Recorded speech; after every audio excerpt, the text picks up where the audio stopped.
Test, test. So they never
Here, Sure. Gus, Yes, sir.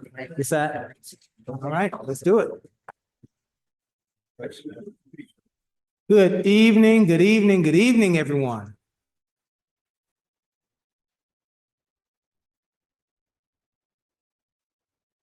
City of Lamarck, City Council regular agenda of October 27th, 2025. Notice is hereby given that the City Council of the City of Lamarck, Texas will conduct a regular meeting on October 27th, 2025, beginning at six P M in council chambers at 1109 B Bayou Road, Lamarck, Texas, as well as via video conference hosted from Zoom. In accordance with section 551.127B, the Texas Government Code, the presiding officer and quorum of the Lamarck City Council intend to be and will physically be present at 1109 B Bayou Road, Lamarck, Texas. This location will be open to the public, and the meeting will be broadcast at this location on Channel 16 and via YouTube. Council will meet for the purpose of considering the following agenda. The meeting has been called to order. Ms. Nance, would you give us a roll call, please? Yes, sir. Councilmember District A, Present. Councilmember District B, Present. Councilmember District C, Present. Councilmember District D, Present. and Mayor. Present, thank you. Let us stand for our invocation and pledge. Let's pray. Eternal God, our Father, we acknowledge your presence, not only in this place, but we acknowledge your presence in our lives, and we thank you for today, for another day's journey. We thank you for this great city, City of Lamarck, for all of our residents.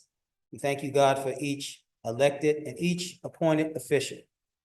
Dear God, have mercy on us tonight as we navigate those items and those issues, Lord, that reflect the needs of this great city.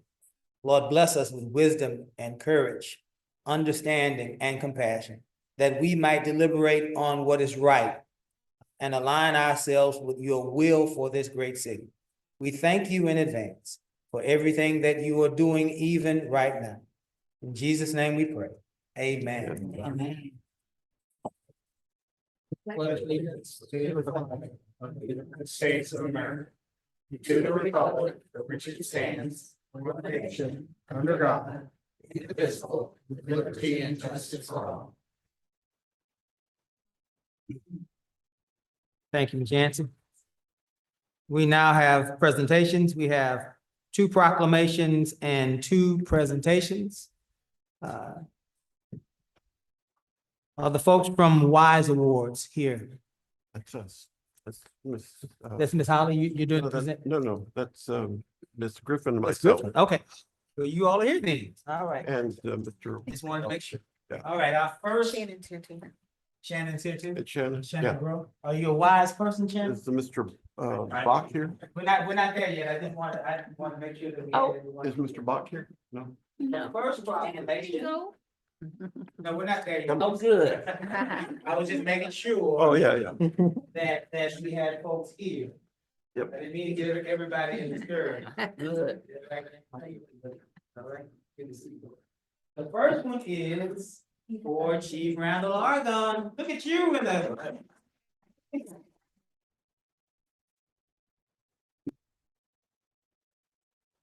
Look at you, looking like a politician. As many of you know, Chief Randall Argon has ended his service with our city as our police chief. This was his second tour of duty, if you would, if that's safe to say, with our city. Both times that Chief Argon came to us, our city was at a crossroads and we were struggling with crime.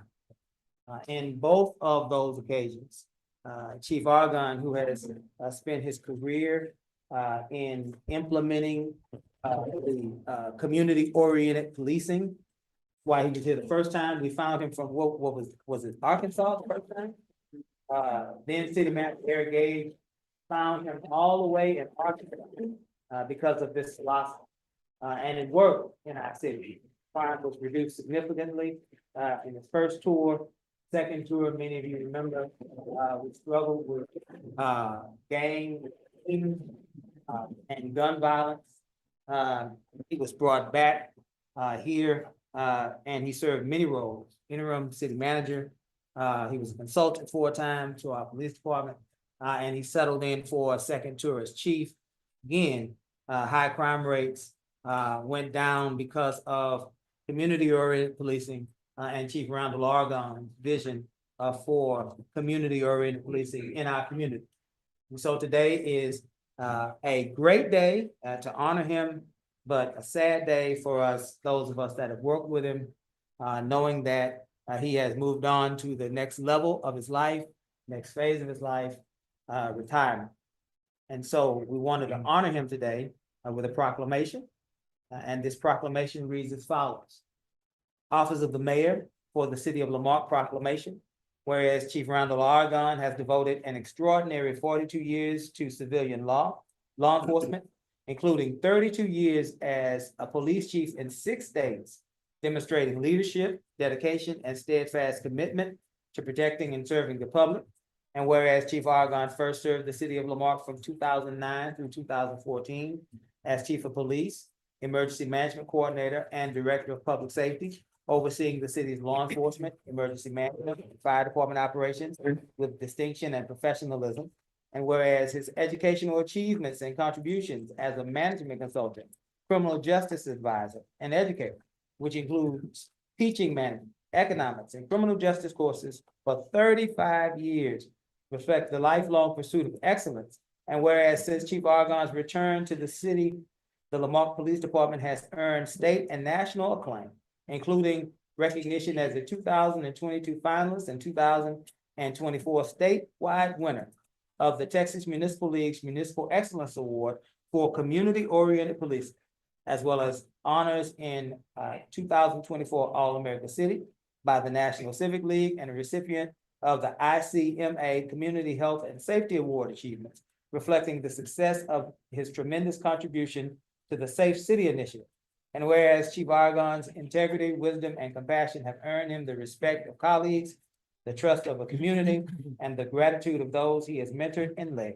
Now, therefore, we, the mayor and city council, by virtue of the authority vested by the city of Lamarque, Texas, do hereby recognize and honor Chief Randall Argonne for his outstanding career of service, leadership, and dedication to the principles of public safety and community partnership. And we extend to him a sincere appreciation and best wishes for a long and happy and well-deserved retirement.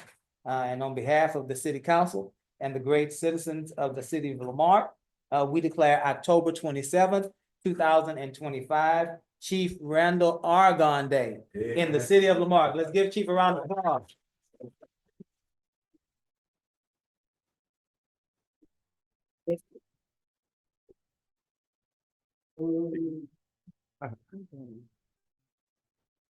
Settle down, Harvey. Settle down.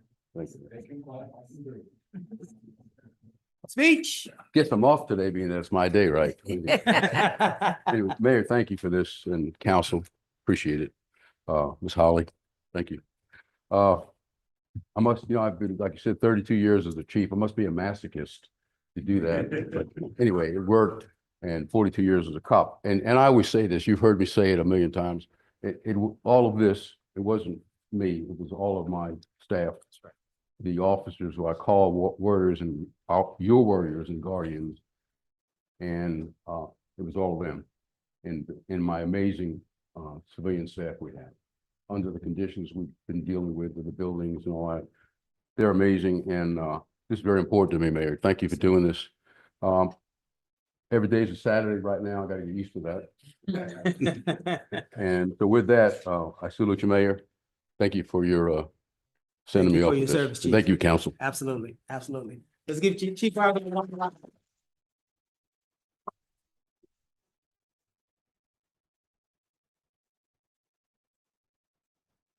All right. We are now up to National Family Literacy Day, and I see at least 2 educators here in our audience. Would you like to join me? Familiar faces? Absolutely. We all know Dr. Duarte and Anderson. What role? I'm sorry, this is our first time meeting. What role do you? I'm the Executive Director of Curriculum and Instruction for the district. Say that She to is us. the right person. The executive director of? Curriculum. curriculum, and so this is the person that needs to. Yes. Absolutely, absolutely. We are very proud of Tech City Independent School District. If you all have not noticed, Mayor Pro Tem constantly talks about all of the construction that's happening over off Texas Avenue with the Lamarque High School. And certainly the most important part of that discussion is we are close to actually having a new Lamarque High School for our children. Absolutely. Absolutely. So we wanted to make sure that they had an update on that, as well as this proclamation for National Family Literacy Day. Whereas, Office of the Mayor for the City of Lamarque proclamation. Whereas literacy is the cornerstone of personal and community empowerment, providing individuals with tools to succeed academically, economically, and socially. And whereas families play a vital role in the development of reading and learning skills in children, laying the foundation for lifelong education beginning at birth. And whereas National Family Literacy Day, observed annually on November 1st, serves to promote the importance of family involvement in education and to celebrate the shared joy of reading together. Whereas family literacy programs empower parents and caregivers to support their children's education while also improving their own literacy and language skills. Whereas schools, libraries, literacy organizations, and communities across the country observe this day with special programs, events, and activities to promote reading and family engagement and learning. Now, therefore, we, the mayor and city council, by virtue of the authority vested by the city of Lamarque, Texas, do hereby proclaim November 1st, 2025 as National Family Literacy Day. And the city of Lamarque can encourage all citizens to celebrate the power of literacy by reading together, participating in literacy-focused events, and supporting programs that help families learn and grow together. And testimony whereof, witness my hand, the seal of the city of Lamarque, Texas, this 24th day of October, 2025, Keith Bell, Mayor. Let's give the Tech City Independent School District a round of applause.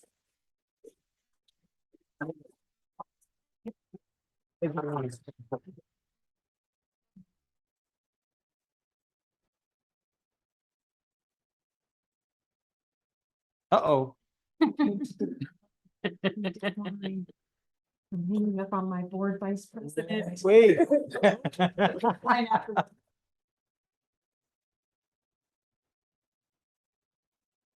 All right, ladies, absolutely. Speech. You have anything y'all like to say, other than you hang up on your? Yeah, hanging up on my, we appreciate the partnership with the city. Literacy is extremely important, and for the city of Lamarque to recognize the impact that education has on their community, on the future of this city is really important. So thank you for that recognition. And just to add on to our Lamarque High School, they'll be moving during spring break. They're not going to like us because they're supposed to be off that week, but our kids will be in a beautiful new building. So again, thank you for your support. The next people. Oh, wow. Come on up.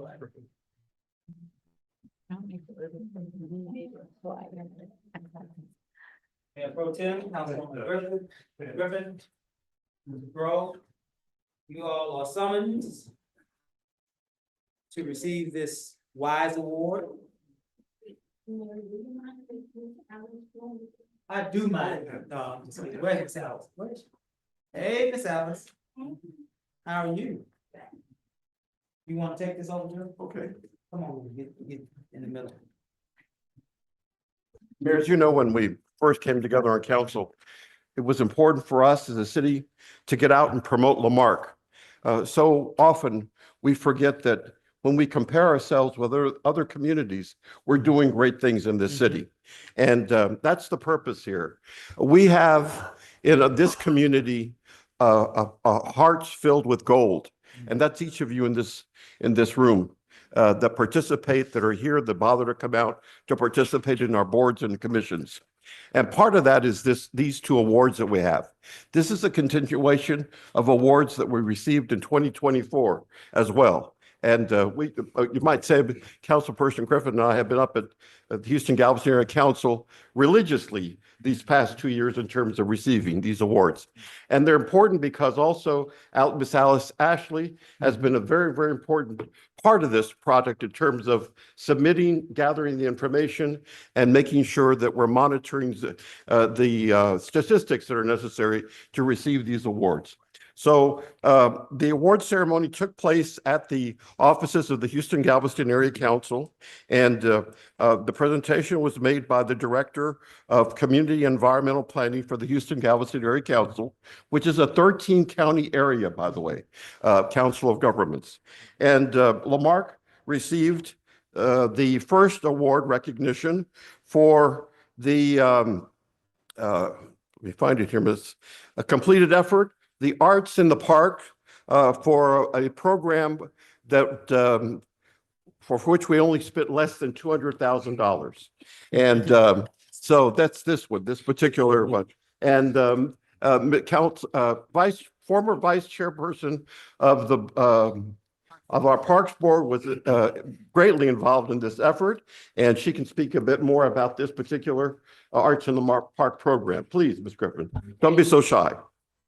The Art in the Parks program included our trash barrels that we have out at all of the parks that were decorated by the community and the schools. And then we have the sensory sidewalk path that's over by Walker Bible Park next to the library that was done by Haley Elementary. And then we have some murals also throughout the city that we've been working alongside KLB. Just to beautify our city and to change the landscape. And thank you. And the second recognition that was received was an item that has been on our agenda over and over and over again. And it was finally completed.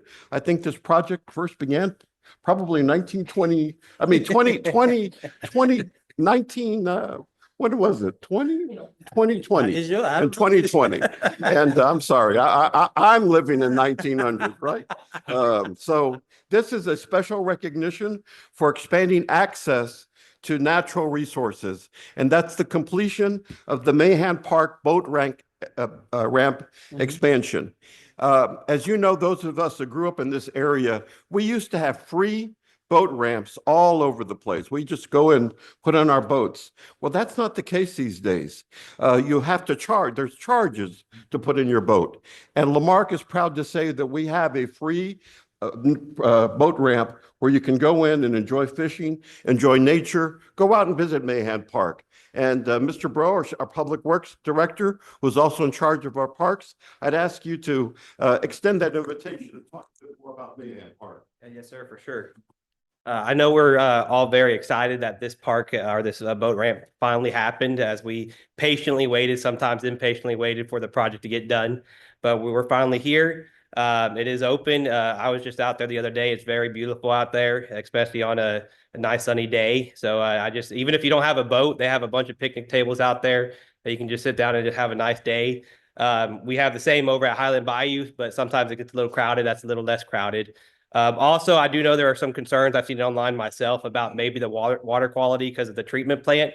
I will say that we do have some operators at the treatment plant that are doing an amazing job. What some people may not know is that every year we also do our own compliance audit, and I'm going to bring that to the council soon, that we go over all our compliance history, and our rating actually just went up as we're doing a better job keeping the water clean as we're releasing it into the bay. So we haven't seen any fish die in a while, so that's a good sign. So it's good to fish out of, a good area to just sit and watch. So we hope to see y'all there. Thank y'all. Thank you. Thank you. We were warned, by the way, if you go out there, I think this interim city manager was warned, but that there are alligators out there. Yeah. Be careful. Go a little, put your foot in the water there. So once again, congratulations to the wonderful individuals that serve on our board, Chairperson Bach, Mary Limones, Mike Weave, Robert Young, and our Parks Board and the Public Works Department, Mayor and Council for all your support, and thank you all as well too. We're going to come back again with you.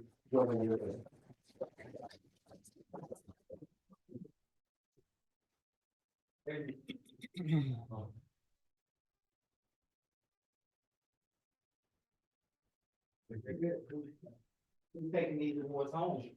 Don't worry. We'll have to. They'll find a nice place for it. Do we have a nice place? I don't think I'm sitting in some of my office. We have several nice places. All we need is one.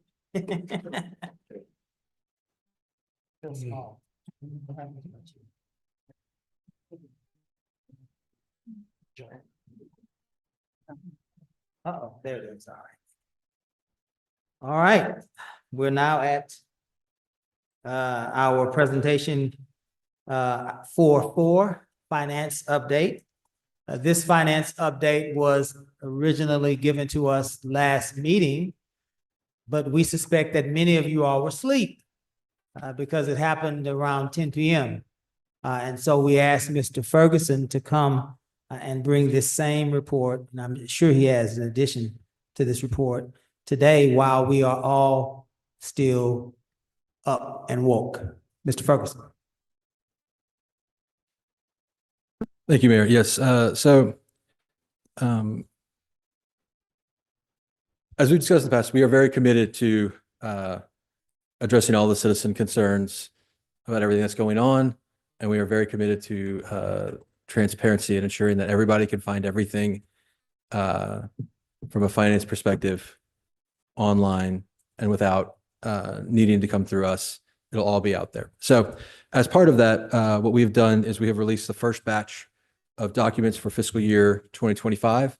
That's the fiscal year that just recently completed in the end of September. So we have released a trial balance sheet, the full list of journal entries for the year up through the end of August. We've released budget to actual reports for every department and every fund. And then we also released several cash reports.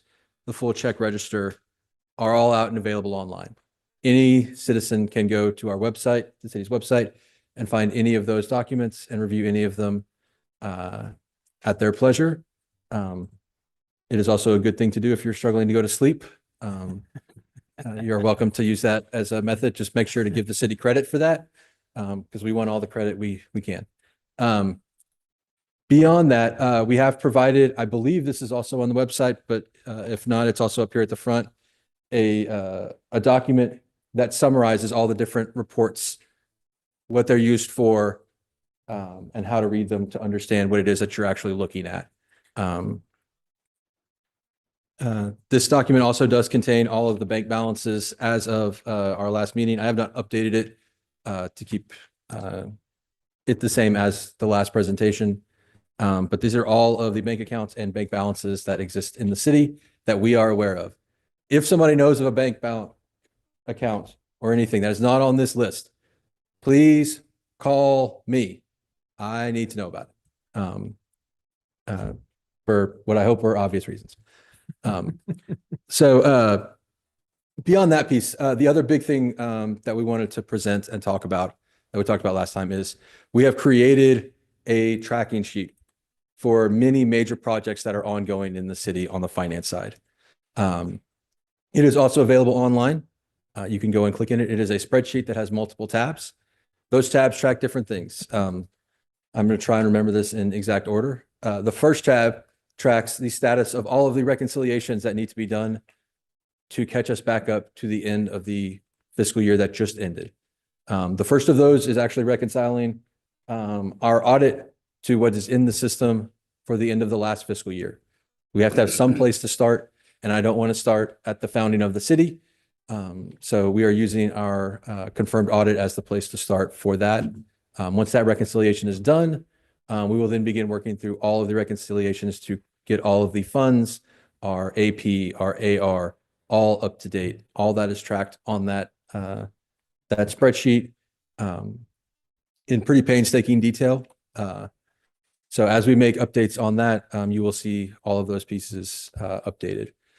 I believe the next one is the status of our fiscal year 25 audit, which has not started yet. We have to complete all the reconciliations before we can start that audit.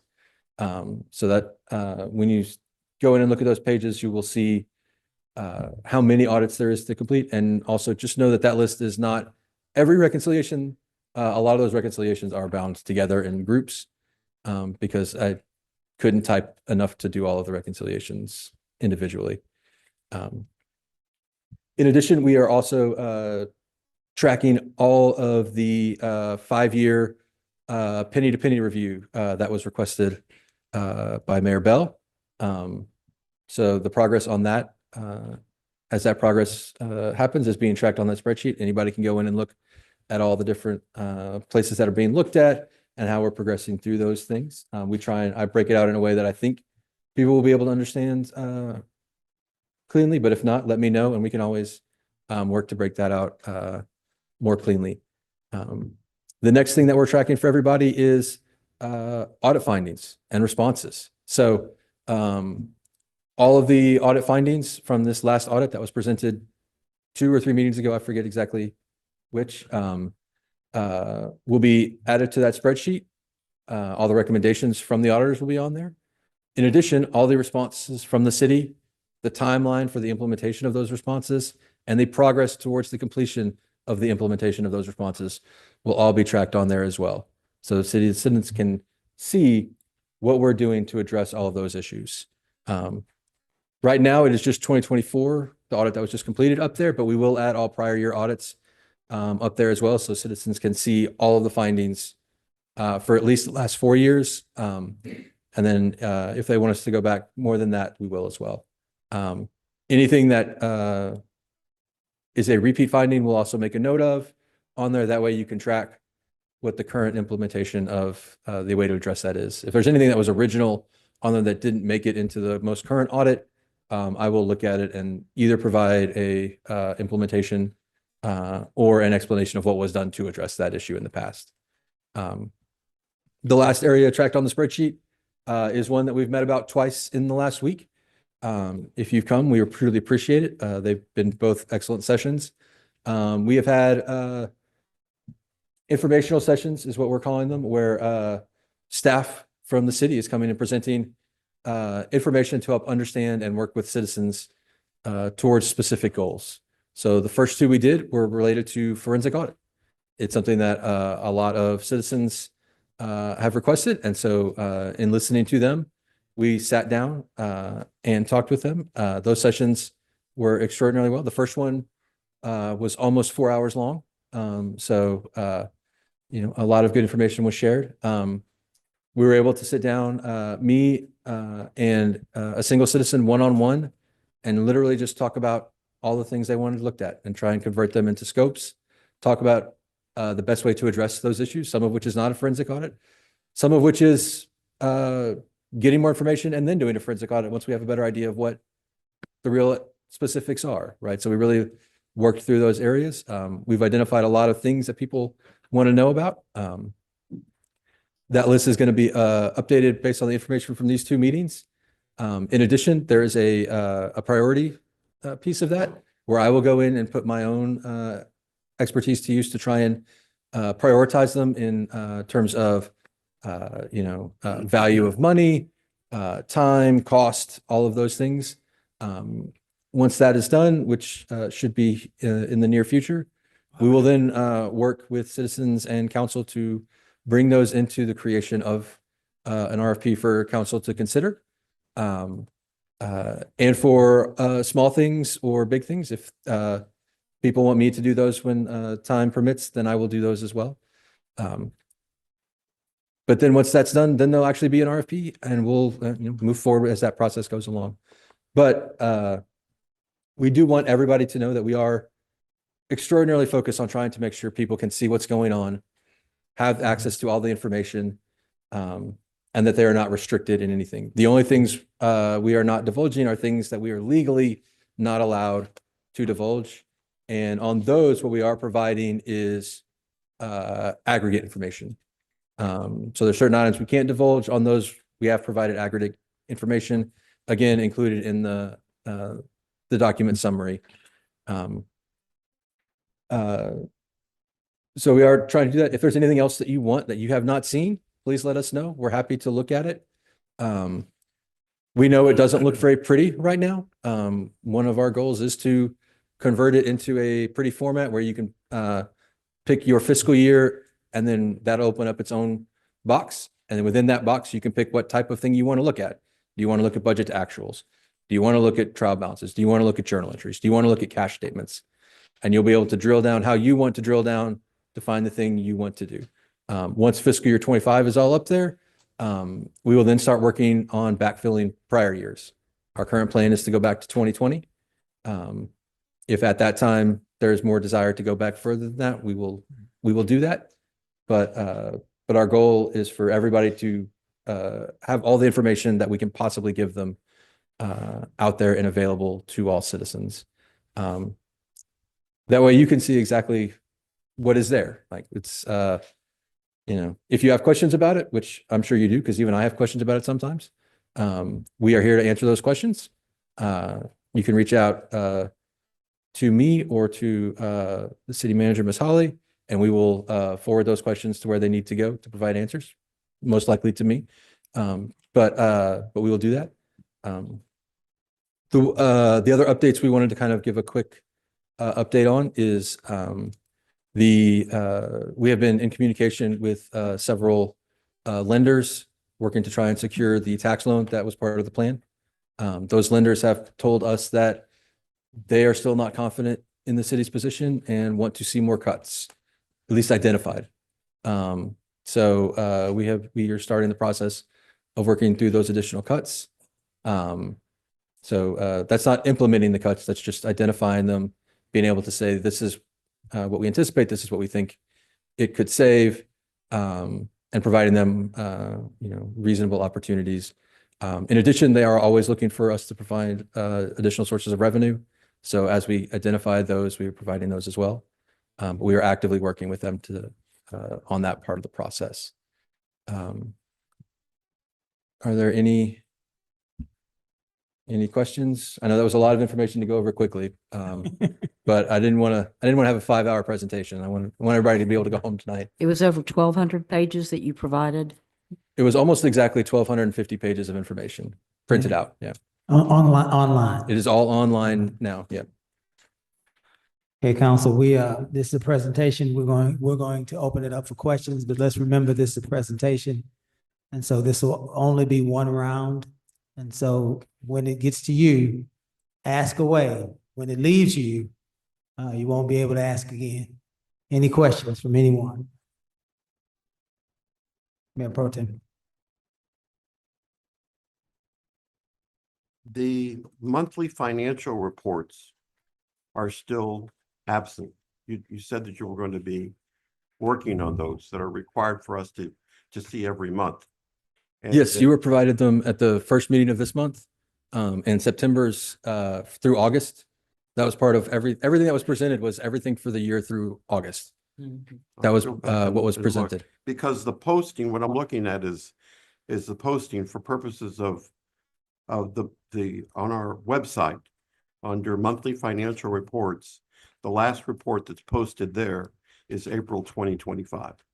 Okay, I just make that note to you. Yeah. Then the check registers, there's a gap from December 2022 to January 2025. And I'm just pointing these out. I don't Sure. think I just make you aware, because we're referring that all this information is at the website, and I'm going to the website and that's what I'm seeing. And then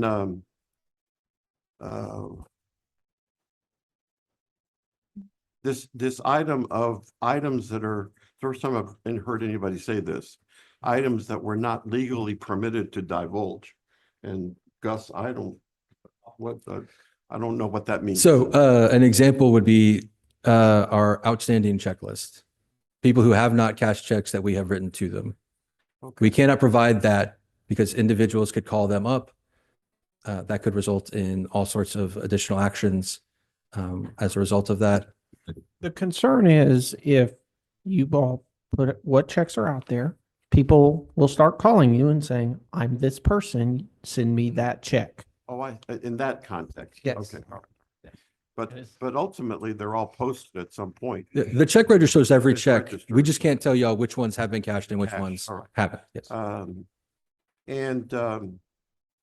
And just a thought when your comment with regard to the potential lenders. I've looked at a lot of other past histories of other cities. There was one, interestingly enough, the city, a very wealthy city, who I happen to know the mayor there, we were talking, West University, they were fundamentally broke. And the mayor there gathered, and this also speaks to your presentation at the EDC. You said there are still these bills that are still being identified. And basically, for me, I guess I'm telling you what I'd be doing. I'd call a little meeting and get them together and let's do some negotiation. You want your cash now? It's 50% off. Take your money now. So I'm just throwing that out. That's all. Okay, so all the reports we provided were for the full year. So if that's not clear, we can make that clearer on what we posted. That's part of the reason it was so many pages is we posted the full fiscal year Yeah, through so- August. We can make that clearer online. We are working with a lot of the vendors that aren't paid that have larger amounts. We're working on payment plans. We're working on every kind of option that I can negotiate with them. And so, we are trying. In your hands. We are trying on that end to save the city everything we can and to make sure the city is still sound. But we still find them every day. Any other questions? I do. I have some. Go ahead. Ms. Yancey. So one of the things that I would like to see, and I think we've talked about it before, like Joe, for your check register, with the monthly reports that you give, it would be nice to see where the budget has been overrun, right? And that it didn't tell us that in the last one. It was good, right? But it didn't tell us per department if they went over budget. I would like to see that so that we can keep a track of that. I know that's your job, but it would just be nice to see that visual, right? So that we'll know when it becomes 1.8, that's $150,000 a month, right? We could have tracked that if we had seen that in some type of report. So we're the fresh eyes, a second look, because it was very embarrassing to find that out with fresh eyes. And so I would like to make sure as an elected official that we get that information. I know former Councilman Osteen had said that before, that you guys are supposed to see that every month. And I don't know if that's possible, but I would like to see that in layman terms so that I can articulate that to my constituency. That's number one. Number two, Can I quickly Yes. ask a follow-up question on that one? So so we did provide budget to actuals through the end of August for every department and every fund that does note if they are over budget for their specific line items. Are you wanting us to show that in a check register Right. where they Or went over? just maybe highlighted, these are the departments that went over budget, and then let us know how much did they go over Okay, budget. so that probably would be best for me to just do in a summary.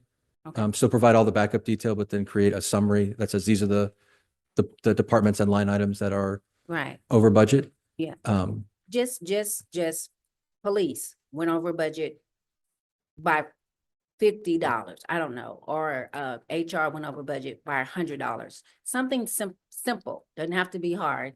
Just something that my degree is in government. I don't know your language, so I need it to be very clear so that we can track it. That's all I'm asking for. Yeah, that's fine. We can Right. definitely, I will just note to council, so at the next council meeting, you'll get September.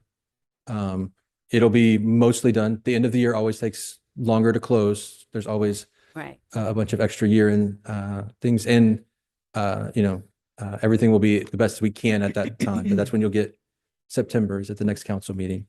And then at that time, I'll have a conversation about how y'all want your timing going forward. Right.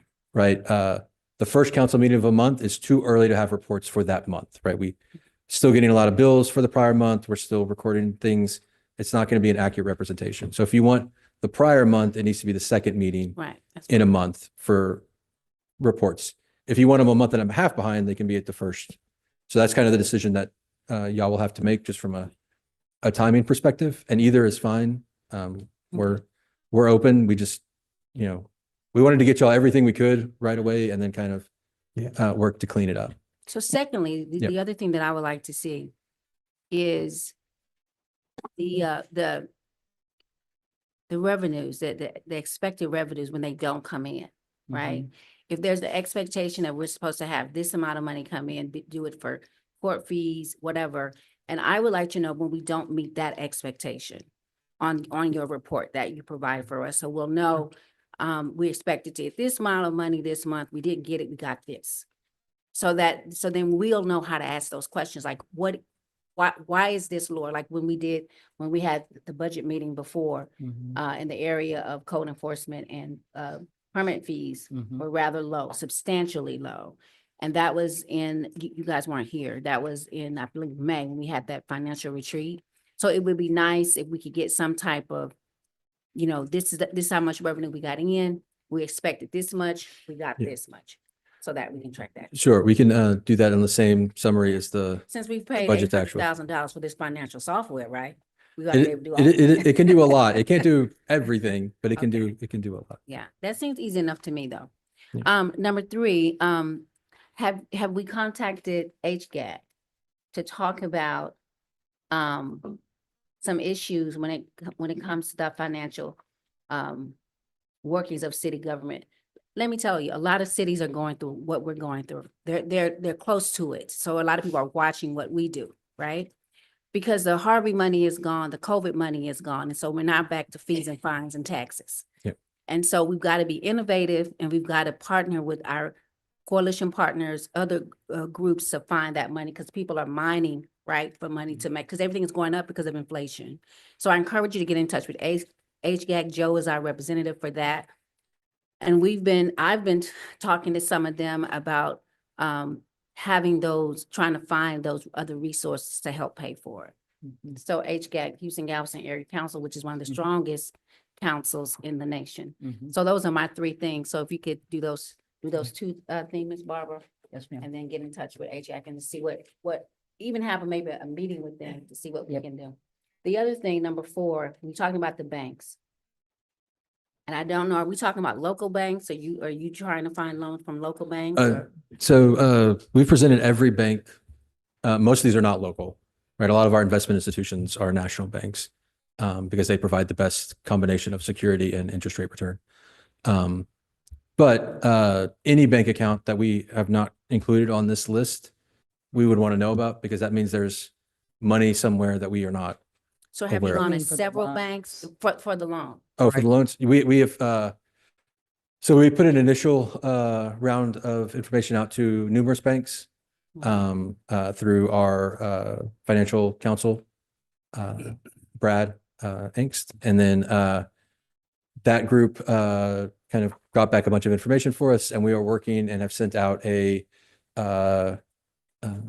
an RFI, request for information. Just here's a bunch of information, roughly what we're looking for, what we would want in response, with additional information provided based on the feedback from the first set of banks. And we're waiting to hear if any bank wants to talk, is more interested on that. And we'll provide I want you to updates. look at Ms. Barbara Unity Bank.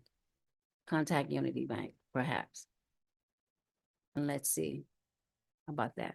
But thank you so much for all your work and your willingness to hit at it. You've been here how many weeks now? I think this is 7, Week 7. something like Okay. that. Yeah. Thank you for your work.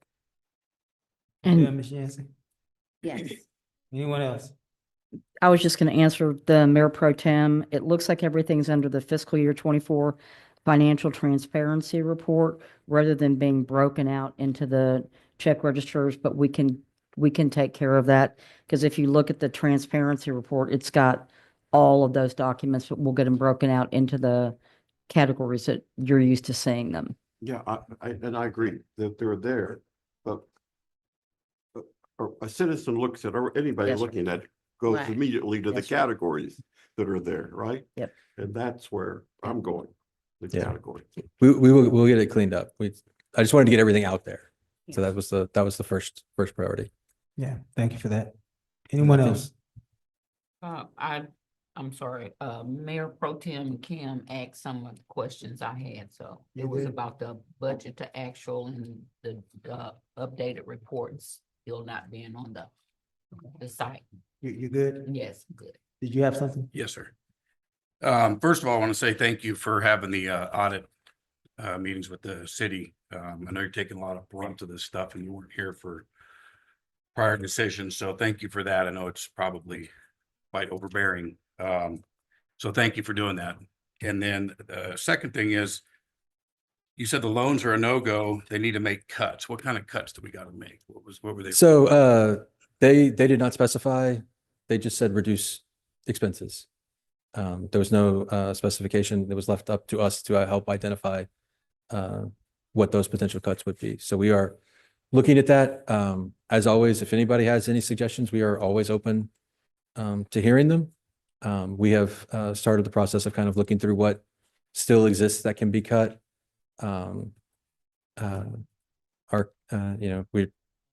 It's hard to give more specific, like right now we've got, I think, hundreds of things on the table and we're sort of crossing off the ones that just don't work or would be catastrophic. And then we're working on the ones that look like they might have some promise, trying to work them through to see what they really look like when you start actually trying to put things into practice, right? Because something may sound really great when you just say the idea out loud, but when you actually try and put it in practice, it leads to 7 other things you just weren't thinking about, right? So we're trying to do our due diligence to go through that process. That way, when we do propose things, right, we feel at least some level of confidence that we understand what the consequences of this are. We've prepared for them, and working forward along that end. Excellent. Thank you. Mr. Ferguson.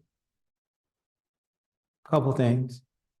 The 1,200 some odd pages of financial data that we have available to our residents and beyond, those that even aren't residents of the city. Is all of that your standard disclosure, or is it excess? It is more than what standard would be disclosed in a standard way. So typically you would not get a trial balance as part of that.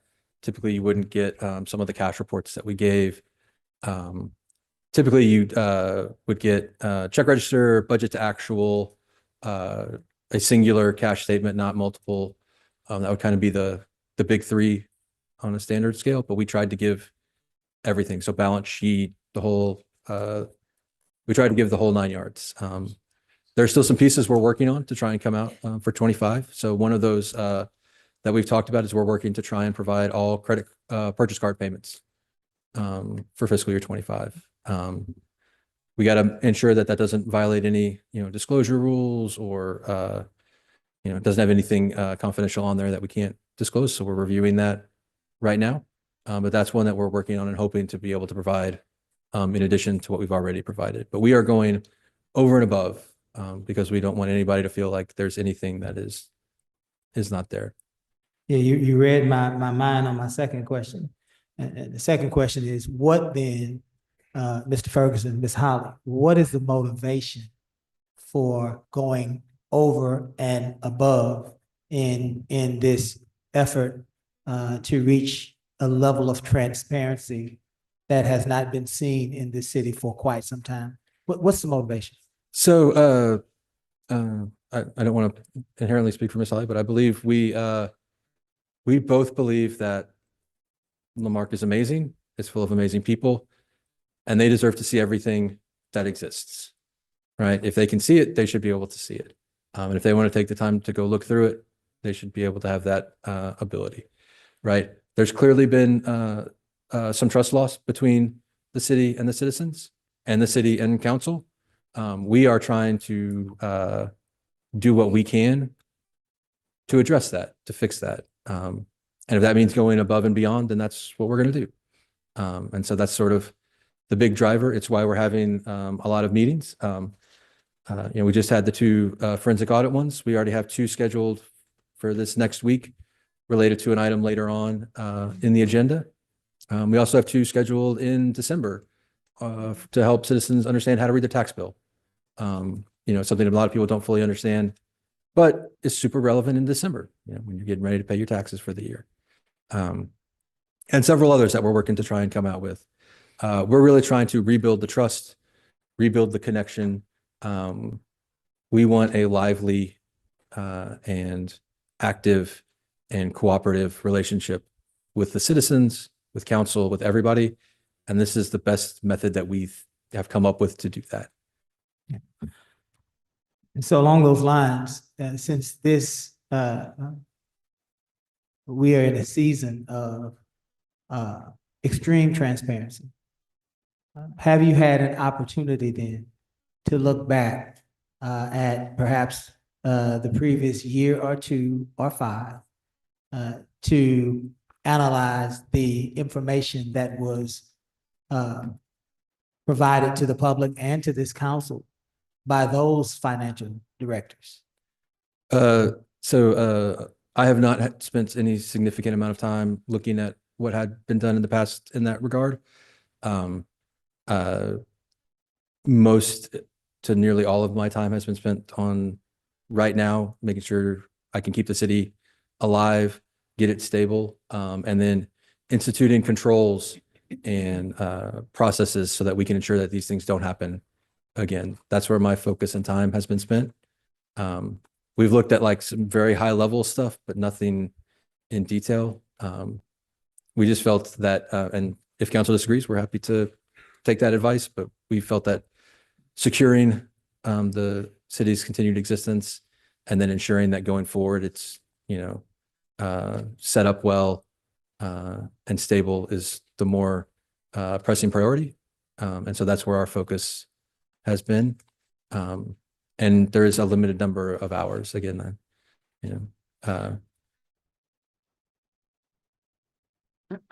You have researched and analyzed the city's financial health.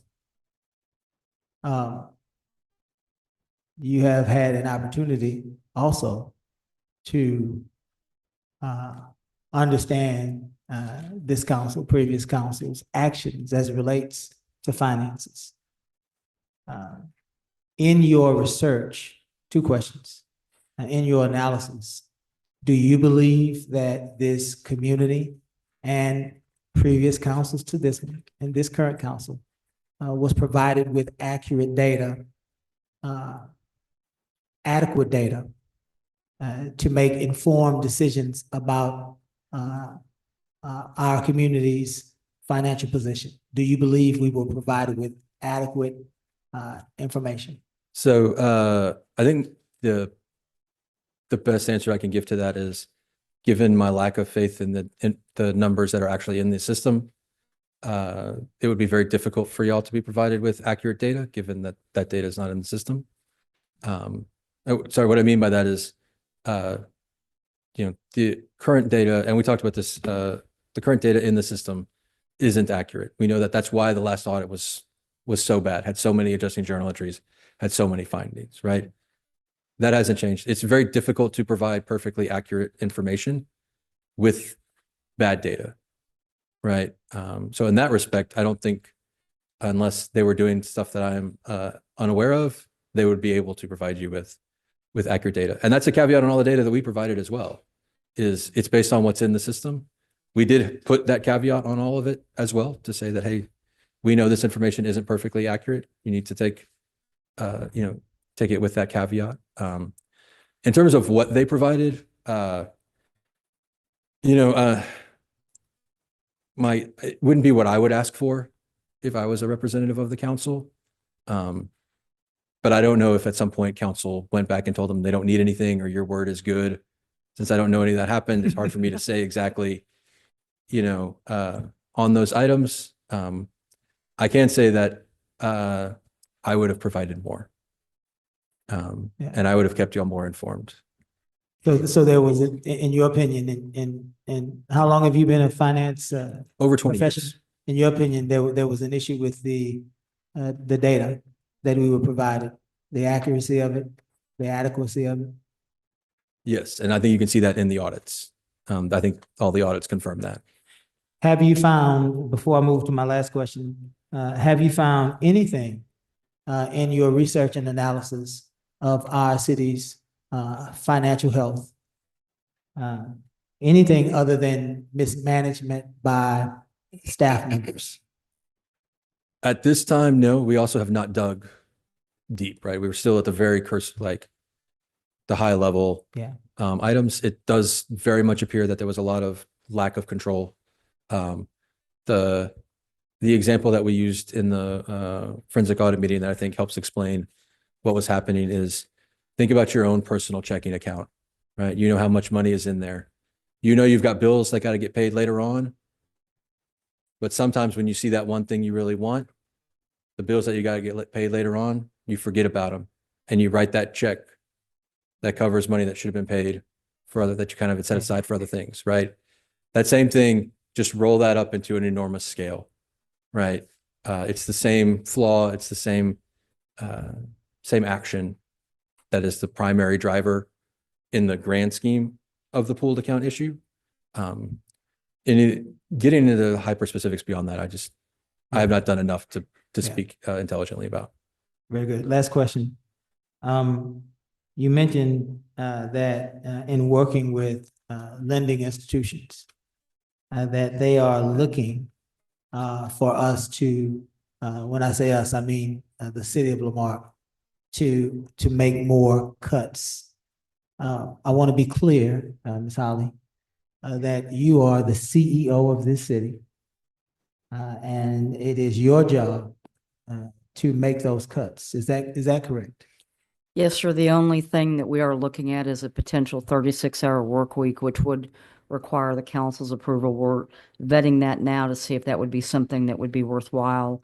Those would be the things that we would come back to you, but administrative decisions will be handled administratively as the charter requires. That is, I want to be clear, Gus, I want to be clear. This is an administrative function. These potential cuts are administrative functions. It has nothing to do with this 5-member council. We should not have anything to do with those cuts outside of a 36-hour work week, which I assume will end up in some sort of a scheduling change in our hours of availability. Yes, that's what council would have to approve is a change in hours of availability for that specific one. Yeah. Very good. Thank you, sir. I don't have anything else. We'll move on. Thank you, Ms. Holly. Thank you, Worth. Move on, item 5, citizens' participation limited to 3 minutes per person.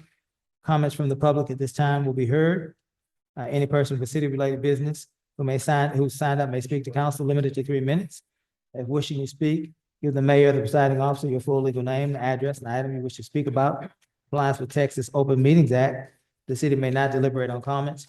Personal attacks will not be allowed. Personal matters should be addressed to the city manager during normal business hours. Press *6 to mute or unmute yourself if you are visiting via telephone. If you are visiting via the Zoom platform on a smartphone, tablet, or computer, there is a microphone icon in the lower portion of your screen. If you are here with us in person, there is a podium, the center aisle, with a microphone. You will have 3 minutes. Our timer is to your right, to my left. You will have 3 minutes for your commentary. Let's remember, this is America, as I always say. And so the First Amendment right prevails. This council, this community is requesting that we be respectful. And we are requesting that we be kind to one another. It will certainly help us hear those concerns and will speed this process mightily. Are there any persons online wishing to speak? Mrs. Winkleman? Yes, thank you. My name is Haley Mrs. Winkleman. Yes, can you hear me? Can you hear me? Is she muted? One more time, Ms. Winkleman. Can you hear me? Any other persons online wishing to speak?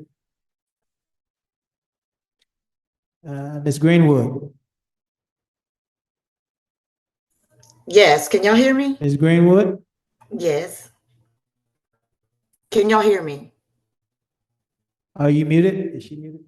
No, I'm not muted. Are y'all I'll tell muted? you what I'll do. Let me go through the physical list. And then let whoever needs to work on the online list, let you all work on that, and then we'll circle back. How about that? All right. Mr. Marcus Ball. Welcome, Mr. Marcus. Name and address for the record, please.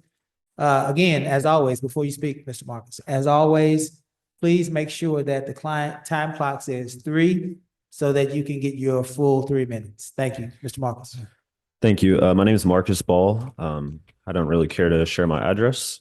Honestly, I had more than a second or third thought about coming here this evening. At a time when our city really is in such a volatile state, being so close to bankruptcy, it really did hurt me to have to come up here and basically defend myself from sitting council members. I know I'm not the only one. I actually do see some people here who apparently have maybe dealt with some of the same things. I know personal attacks have not been a new thing with certain council members here, but for the first time ever, they have affected me directly. They've affected my family, but now it's me personally. And I feel the need to defend my name for the city that I'm from. Spent a lot of time here, and I'm still here to this day. 24 years now, Lamarque, Texas. I could say we are Lamarque Cougars, and I know most people are going to whoosh. I know who will not. There you go. I know who won't. I know there's certain people here who know about the Bell settlement. I know there's certain people here who don't. And I want it to be well known that 2 weeks ago, I was felony stopped with a firearm pointed at me on my knees in my own front yard due to a false call that was made from a certain person that my fingers pointed at. Ironically, this is the exact act that is the reason why I was gun pointed at me in my front yard. I'm shaking now on my knees. I really am the last person of color to reach for the race card, but when it's this obvious, something must be said. I'm not a thug. I'm not a convict. My mother is not a thug. My mother is not a convict. Nor is my sister. None of these things are true, and it has to be said to my people. Ironically, I used to defend Laurie's name in my household years ago. I really thought, there was corruption. I thought there was fraud in this city, which is still to be determined technically. But I didn't get to go to school here in the city that I'm from due to mismanagement of funds. And that really pained me a lot. I went through a lot of hardships because of that. I didn't get to go to school and see people who looked like me. And that's fine now. But I do not want this city to die. Marque, Texas holds a very strong place here in Galveston County. And I don't want anybody to tear that apart. And you guys, it is not us against each other. It's not left. It's not right. It really isn't. It's about us coming together now and making sure that we hold everybody up here accountable, even the city manager and even, Mr. Worth Ferguson, who might I add, I just want to say a humongous thank you to. His effort, I went to his meeting last week, and I'm extremely excited to see what he brings to this city. But yeah, that's my time. Thank you. Thank you, Marcus. Let me see if I can pronounce this. I see Joshua. Is it Morose? Morose? How do you pronounce that, sir? Morris? Yeah. Hey, welcome. I'm sorry. How's it going? Name and address for the record, please. Hold Hold on just a minute. Let us reset.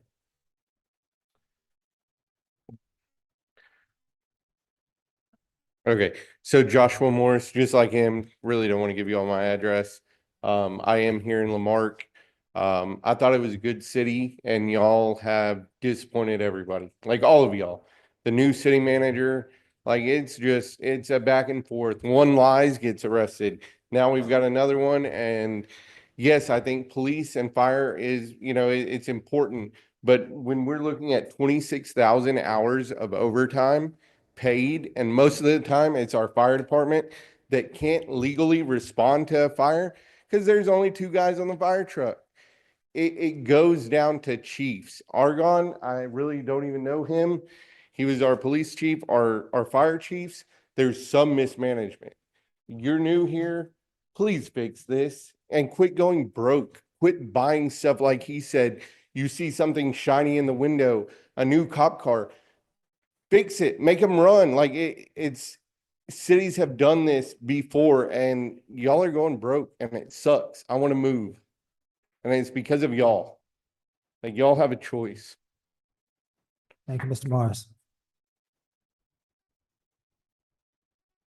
Mr. Robert Harvey. Welcome, Robert. Address for the record.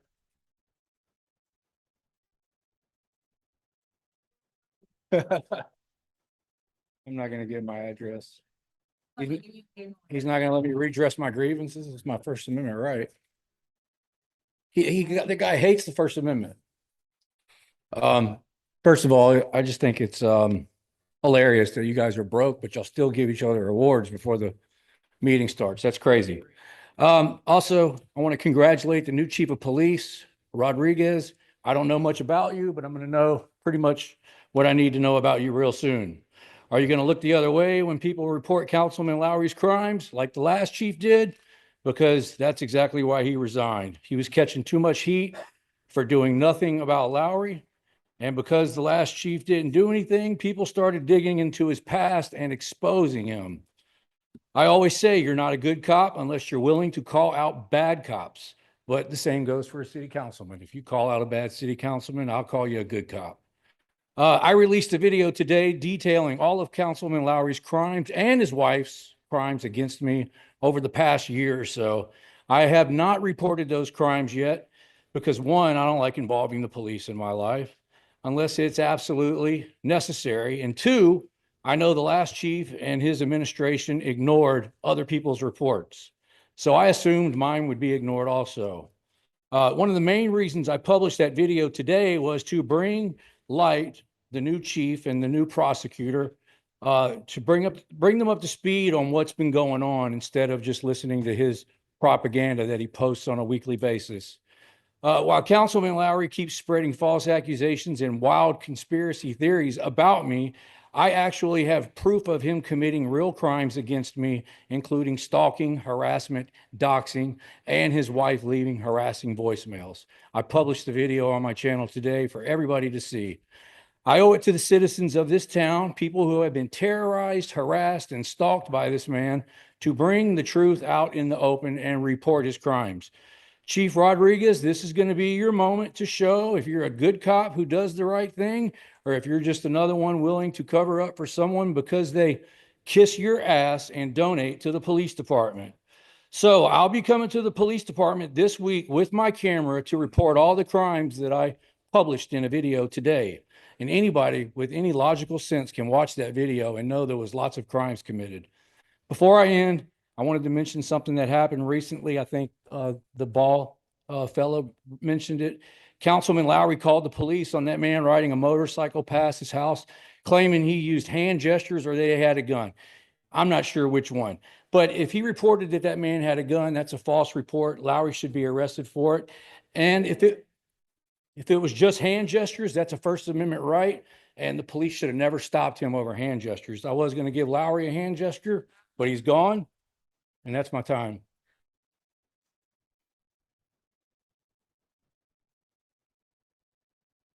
Thank you, Harvey.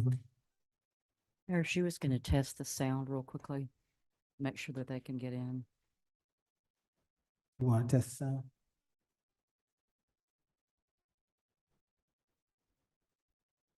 Are they able to get in?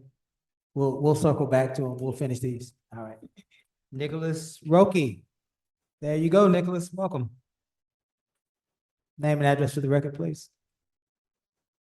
My name is Nicholas Roque, 1535 Newman Road. Good evening. Before we move on to tonight's agenda, I just want to address something important, not about policy or finance, but about truth and integrity in our local dialogue. Over the last several meetings, I've brought forward difficult topics, issues surrounding fiscal accountability, audit compliance, and the handling of restricted public funds.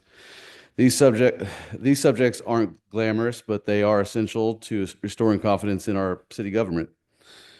Unfortunately, since those discussions began, I've noticed a pattern. Campaigns on misinformation, half-truths, and potential personal attacks aimed at not just the facts, but at the people raising them. Let me be very clear. Disagreement is part of democracy. Personal targeting and distortion, however, are not. When anyone, whether it's a resident, city employee, or a member of council, feels intimidated or misrepresented for simply asking questions or pursuing accountability, that is not transparency, that's manipulation. I want to remind everyone to know the facts are not political. Accountability is not personal. Our budget, our audits, our ordinance, these are public documents, not rumors. The public deserves the truth directly from the record, not filtered through social media, not through a social media spin or selective interpretation. I welcome scrutiny of my own statements because every point I've made has come directly from the city's own audits, meeting minutes, and state law. What I will not accept is false narratives meant to discredit the conversation instead of addressing the problem. So tonight I call on all of you guys and the community, stop reducing serious discussions. Recommit yourselves and ourselves to transparency. I didn't enter into this to make friends or enemies. I entered in to tell the truth and to ensure the city operates within the law with integrity and for the benefit of the people who live here. I'll continue to do that respectfully, factually, and fearlessly, no matter who tries to silence or distort it. Thank you. Thank you, Mr. Roby. Mr. Ted Hill. Good to see you again, Ted Hill. Name and address to the record, please.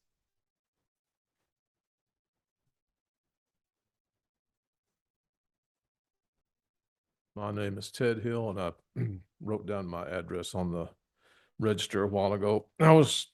When I came this evening, I thought I was going to be all by myself, but apparently I'm jumping on the bandwagon here, but maybe from a different direction.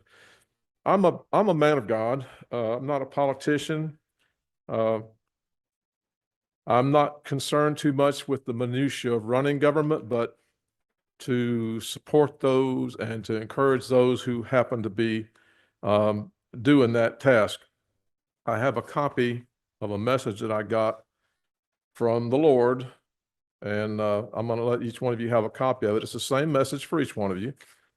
There's good news in it. Okay. There's potential blessing, and it all depends on how you receive what's been written here. It's meant to be a private discussion to begin with, that you can have some quiet time to consider what has been written here. I have a copy for each one of you here at the dais.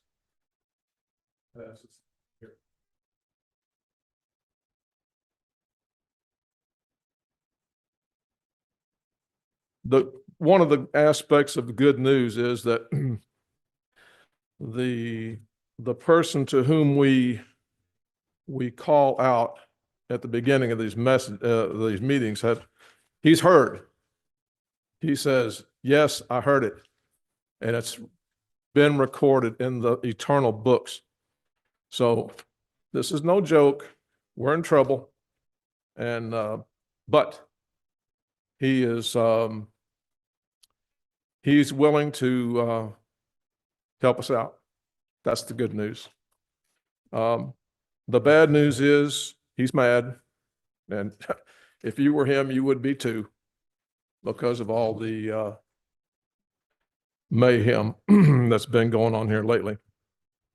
Anyway, that's the gist of what I had to say, other than just encourage you all to remember that you govern the people as people, and you have a responsibility to kneel before your maker and submit and cooperate with his very gracious handling.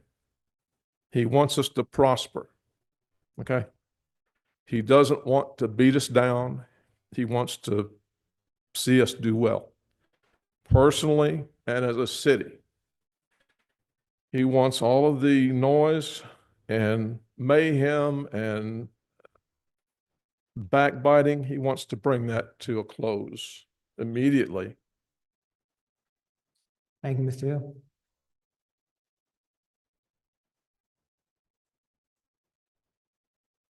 Mr. John Brady. Welcome, Mr. Brady. Name and address for the record, please. Good evening, Mr. Mayor, Council. Usually I'm here to complain. Today, I want to say thank you. Lift station number 18 was terrible. We had leaks, sewage, smell. Y'all have finally gotten taken care of. Southwestern Technology Solutions was the contractor. They were polite. They were considerate. They took care of matters. They repaired my property the way they found it. I wanted to tell all of y'all involved, thank you very much for that. It's a big help to that area. Next on my agenda, I'm having a problem. I'm on District B, I believe it is, on the west side of the freeway. Over Friday, Saturday, Sunday nights, we had 37 four-wheelers come by. I called the police department. They come out. They can't catch them. They elude.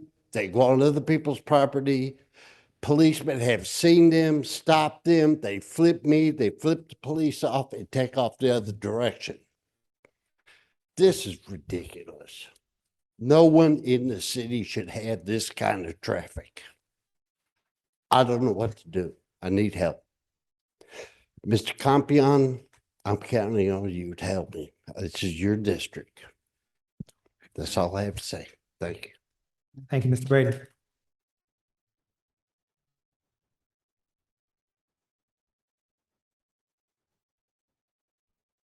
Hugo Castro. Welcome, Mr. Castro. Name and address for the record. Yeah, my name is Hugo Castro. I have a property here on, it don't have an address. It's next to 3304 State Highway 3. And I bought it like a year and a half ago. And the problem I'm having is it has a lot of trash in there. It's not my lot, but the lot next to it, it has tires, boats, and I came like 2-3 weeks ago, and you guys now were not here. So I got the chance to talk to Miss Holly, and she actually directed me, she gave me instructions what to do with it. So I want to thank you. I still haven't followed up with the email, but I think that's what I'm going to do. Thank you, Mr. Castro. Mr. Rashad Loftus. Welcome, Rashad. Name and address for the record, please.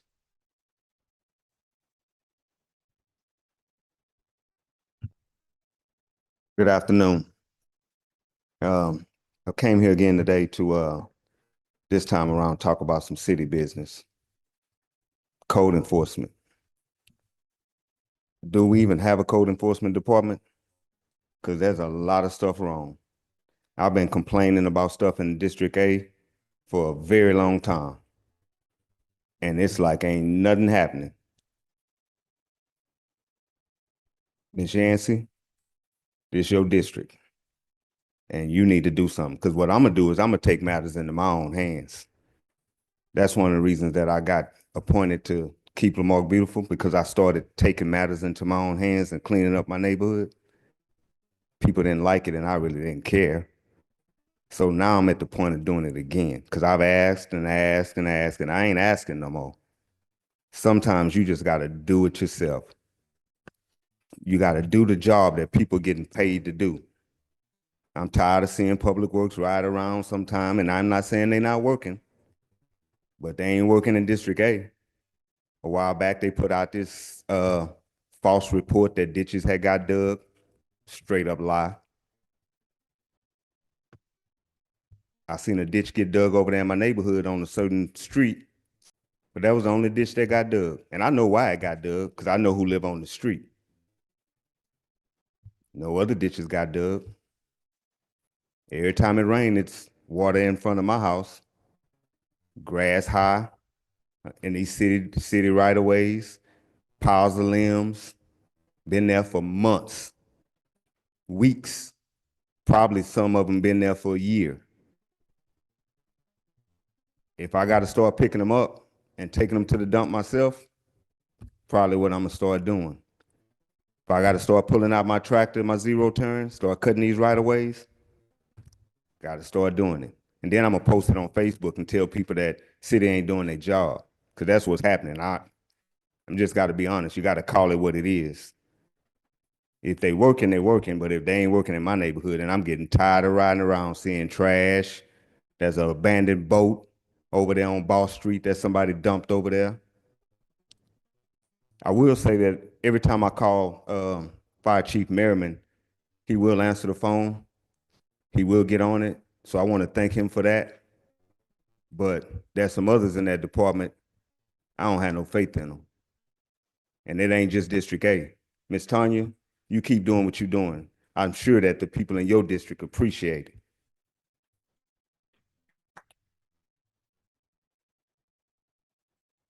Thank you, Mr. Loftus. Mr. Clarence Caldwell. Hey, Mr. Clarence. Name and address for the record. Good afternoon.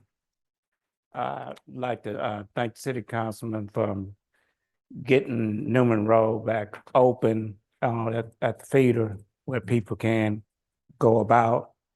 And also, right here, I can vouch for what he just said about those four-wheelers. Those four-wheelers are getting out of hand, and they like to go, it's several of them, and what they like to do is they like to go under where the ditches, where they can go underneath and where the police officers can't catch them. And in order for them to catch them, they're gonna have to come on both areas in order to catch these people. And instead of warning these people, they're gonna have to issue out fines. And that's part of the problem. One of the problems with the city of Lamar is that no fines are not being issued. What's being issued is warnings. But warnings don't pay bills. All warnings does is raise our taxes. And the only way that that stuff can be taken care of, if those fines right there are being written out and these people being taken to court in order to stop these four-wheelers, because this is against the law for four-wheelers to be doing that. It's really sad. And sometimes it goes up to late at night. Sometimes, am I right? I mean, it's horrible, and it doesn't make no sense. Something really needs to be done on that part. Now, my next issue is that we know the government is shut down, and there's a lot of people that's going to be losing SNAP and the stuff like that. And that affects all political backgrounds, Republicans, Democrats, Independents, or whatever you want to call yourself. Are we, as a city, is our police departments ready to tackle that crime that's gonna creep up? Because when people don't have ways of paying bills or feeding themselves, crime goes up. And we're gonna have to have some kind of way in order to stop that. I mean, it is what it is. Hopefully the government gets cranked back up real soon, because it's getting ready to get serious out there around the world. But again, I'm 100% behind this young man. You took it. I mean, it's horrible. That's all I got to say. Everybody, y'all be blessed. Thank you, Mr. Caldwell. Information. Is it a question? Yes, sir. Go ahead. Do we have an ATV for law enforcement to track them, or no?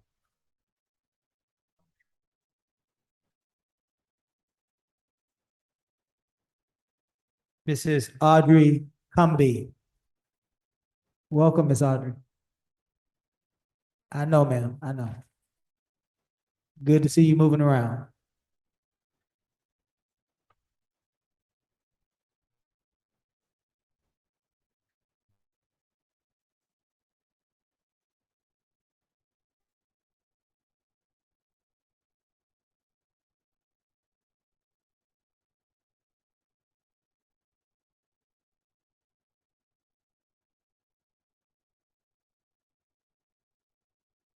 Thank you, Mr. Morris. Thank you, Mr. Osteen, for helping. And I think I'm gonna sit down That's fine. because I'm not sure I can stand for. That's fine.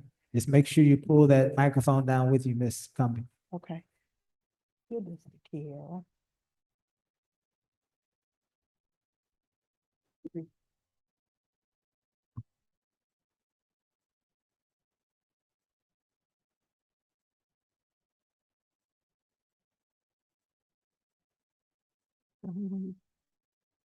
When she gets back, just start the timer. Whenever you're ready. Okay. Good afternoon. My name is Audrey Cumbie. I will not be giving my address, and I guess we all know why.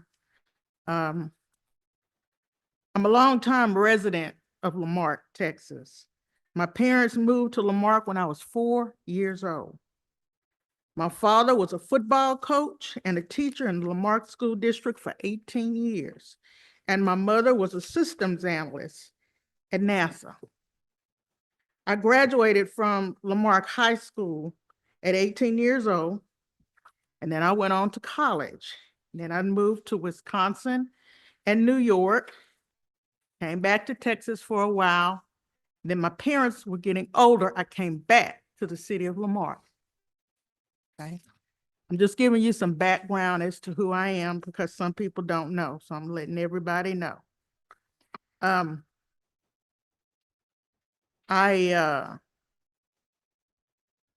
pretty much stay in the background when it comes to local politics because I believe that people have been given the chance to lead our government, our local government, and I let them try to do that. But when I saw the last city council meeting, Rashard Loftus get up and reported what happened to his family, that made me pause. Okay.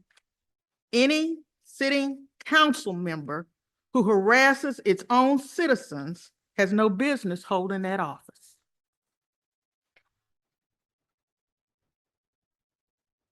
When you bully women and 4-year-old children in a restaurant and parking lot, that is unacceptable and cannot stand. The citizens of District C tried to obtain a recall form from the city secretary and was given a form that was not, it was not complete. Let me be clear, that's a problem. It's a problem. Okay. That's an election code violation. And I put a copy of what a recall ballot petition looks like. Because you can get, Kiara, don't let anybody you can get in trouble for that. That's election law, Texas election law, to put out correct recall ballots. And I don't want anything to happen to you on something like that. That's ridiculous. The city can be sued for putting out information like that.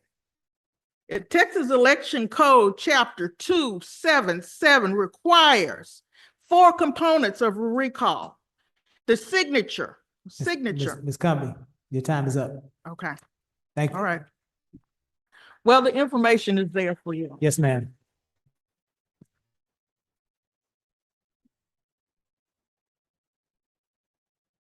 Mr. Brandon Kantowski, welcome again, Mr. Brandon.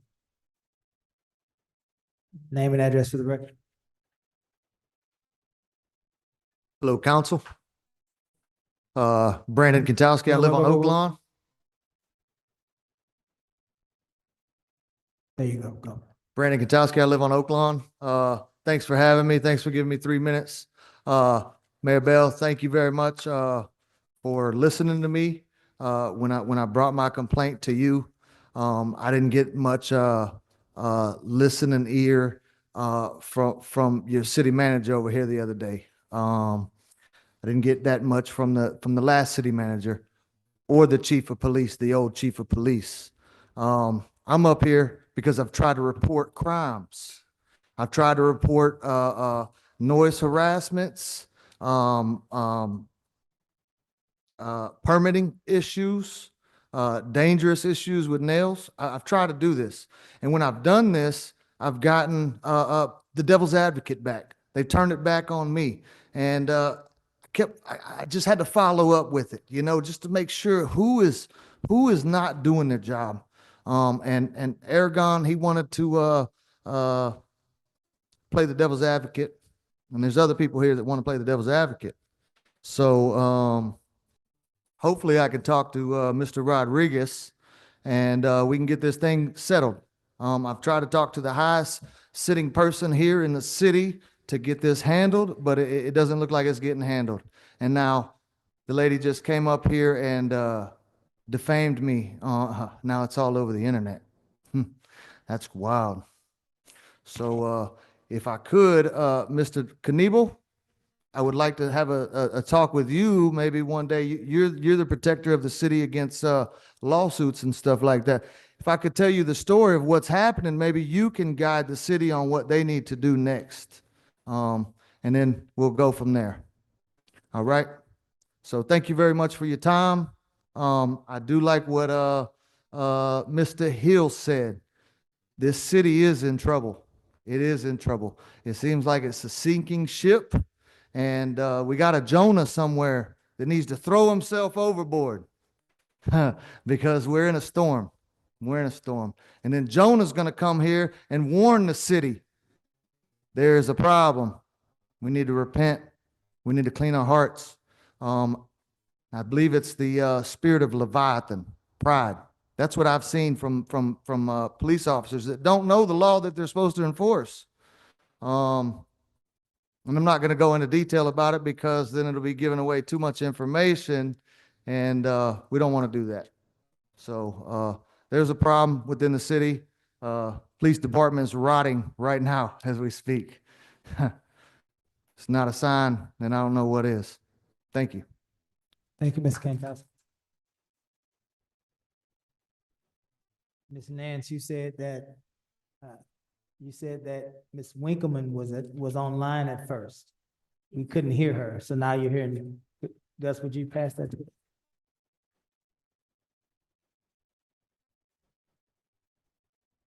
Good evening, Ms. Winkleman. Good evening. Name and address to the record. My name is Haley Winkleman. Won't be giving my address.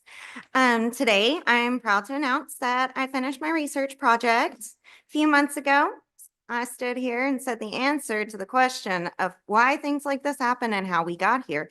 It's always sex, money, or power. It's clear it was definitely power.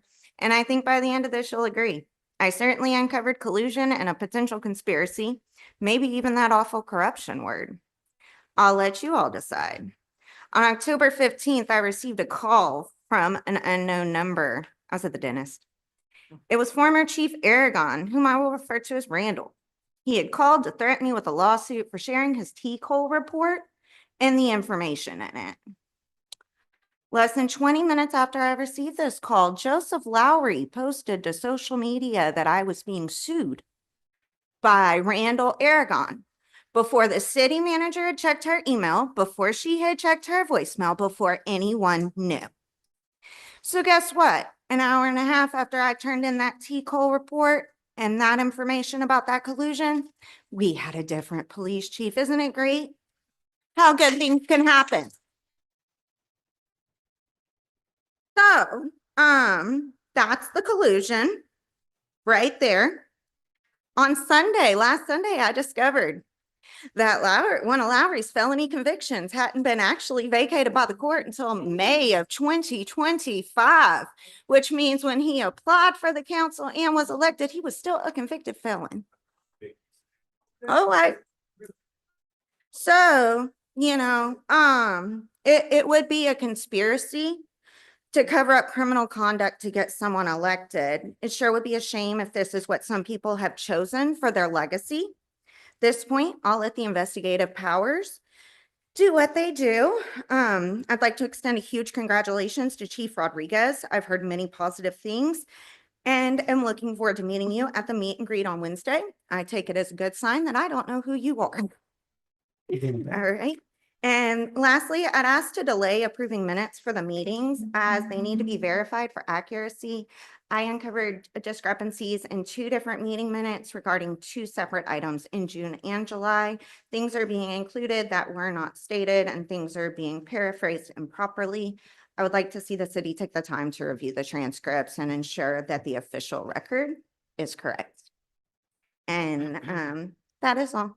Thank you for your time. Y'all have a nice day. Point of, Ms. Winkman, point of information, for this council.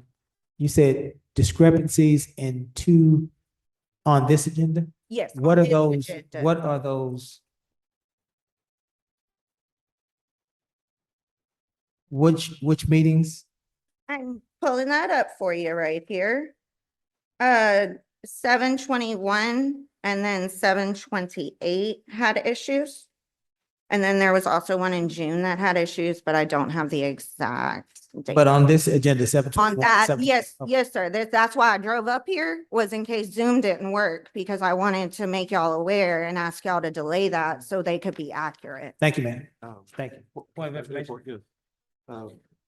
Zoom is not working? That's correct. They said they fixed it, but But when you tried to access, it wasn't. no, I could access, I just couldn't speak. And neither could the other person. Mayor Bell said they'd come back to him, but I just was worried, even if they got it corrected, that I still wouldn't speak and then y'all would approve the minutes and they wouldn't be correct. Yes, ma'am. Thank you. Point of information, Mayor. Is it a question? Yes, Joseph? question. Have you reported the alleged felony to the district attorney's office? I'm not telling you what I do. That's All my right, all right, business. okay, we're done. We're done. Thank you. Okay, all right.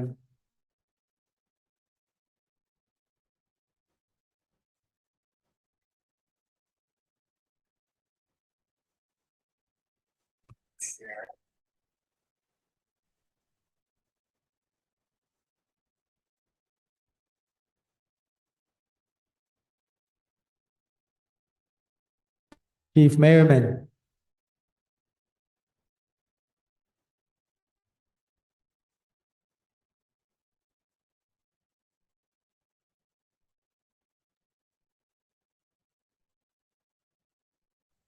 Evening, Mayor and Council. Can y'all hear me? Greenwood still.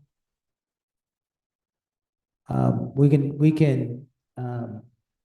Ms. Holly, we can have her, access, call in, on a city issued, cell phone and put that cell phone up to the podium if you like. Mayor and Council, can y'all hear me? I will come back to that. If you would arrange that, Ms. Holly, I'll come back to that when you let me know you're ready. We're gonna continue to go through business, but we certainly will, entertain that, when that's set up. Gonna move now, council, to, minutes. Council, you heard that there may be some discrepancies in 7/21 and 7/28 without objection. Ms. Nance, we will, freeze those till next time to see if we can work through what may or may not be, discrepancies. Council? They are number 6.2 and 6.3. Okay. And I'll read, Gus, without objection, I'll read the rest of them and we'll take them as a whole, council. 6.1, regular city council minutes, 10/13/2025. 6.2, regular city council minutes, we're skipping that one. 6.4, regular city council minutes, 7/14/2025. 6.5, special city council minutes, 2/10/2025. 6.6, regular city council minutes, 9/9/2024. I will entertain a motion. Is there a second? Second. Are there any corrections, omissions, or additions to these minutes? Hearing none, we'll call for a vote. All those in favor? Aye. Any opposed? Item 7, old business. Items presented to council for discussion, possible action. 7.1, boards and commissions appointments, appointing, reappointing, and or removing members of boards, commissions, and committees. Ms. Nance, are there any pressing appointments? So there's a couple things I just wanted to bring to y'all's attention. This is time for us to start end of the year appointments, as all 2025 appointments are expiring at the end of December. New terms start January 1st. You also have a attendance sheet included. There are some boards that we haven't actually been able to have meetings over the last 6 weeks because we just haven't had the attendance. So if you all don't plan to appoint tonight, I would ask that you reach out to your board members to make sure that they're showing up. And then hopefully you'll be ready to do appointments and reappointments either in November and December, or December, because we only have 2 meetings after tonight for the rest of the year. Very good. Council, do we have any appointments that we would like to make to boards and commissions tonight? I do have some questions, well, and concerns. There's actually several people that are actually expired in 24. There's people that live in Hitchcock, Katy, different, that don't even live in the city. They're on boards. And did we implement the policy about felons on boards? Was that implemented? I know we were going over that. Did that ever implemented? No. But I think, I don't know whose job it is to go through these and verify addresses and stuff like that, but I think it probably needs to be done. So we don't actually, whatever they put on their application, when they initially get put on the board, they provide, some sort of verification at the time. Usually it's a water bill or the driver's license. When they reapply, when a new application is submitted after they get reappointed, then we look at that again. We don't go and continually check residency. If people move away, they usually tell us. If you feel that someone is on here that shouldn't be, you can let us know, and we will see what that process looks like. But as of now, there is no continual check for that. There's nothing in place. I can tell that there's 2 people here that don't live here and haven't lived here for many years.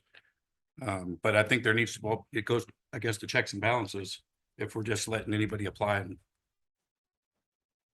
That's a council. I was like, we don't have any authority to do anything outside of what the council tells us to do. The Yeah. current council process doesn't allow me to do. All of this is, first of all, there are places on our boards and commissions that allow for members who have certain expertise, and those members don't need to live in the city. so Right. So that's the first stipulation. The second stipulation, if you have found that council member, all that is turning in any verifiable information to the city clerk, and she would forward that to that council member, and those positions will be analyzed by those council members, and that's the process. So if you know of, if you have verifiable information, and you know that they live in a different place, and they don't have a Lamarque residence, because they can have a Lamarque residence and a residence in a different city as well. So those are the 2 stipulations. 3, they have to not be an expert on that board, because if you're an expert, you can live in various places, number 1. Number 2, they have to not have a Lamarque residence. And number 3, which comes into what you're saying, if they have a residence in a different city, then you bring that to the city clerk. She brings that to the board, to the council member, and then they will adjust those appointments accordingly. thank you. Yes, sir. Did you have anybody you'd like to appoint to? No, sir. Okay. Does anyone have any appointments? I'm going to go ahead and, I was waiting to do this, but I'm going to go ahead and do it because they need the people on the Parks Board to nominate Jamie Loftus. She was also on the Public Safety Meeting Board, but since they're not meeting right now. Correct. They I'm gonna don't, Go ahead and put her on the Parks Board. they're not commissioned currently, so she's open. Okay. Okay. We can go ahead and put her on there. Do I have any other appointments besides that one? I'm The sure rest of you them do. are- Okay, all right, just let me know, but I want to go ahead and make that one tonight. Any other appointments? Actually, that's your only one, according to That's our fine, okay. list. Any other appointments? Hearing none, I will entertain a second to Jamie Loftus. Second. There is, yes, ma'am, you did. There's no discussion on the nomination, so we'll move to the vote. All those in favor say aye. Aye. Any opposed? Abstain. What is your vote? You abstain? Are you ready for, okay, council, let's jump back up to citizens' request. We have one person who was on Zoom. Zoom is not, working tonight. And so we were able to get her on the phone. And so, Ms. Nance, will you reset the clock?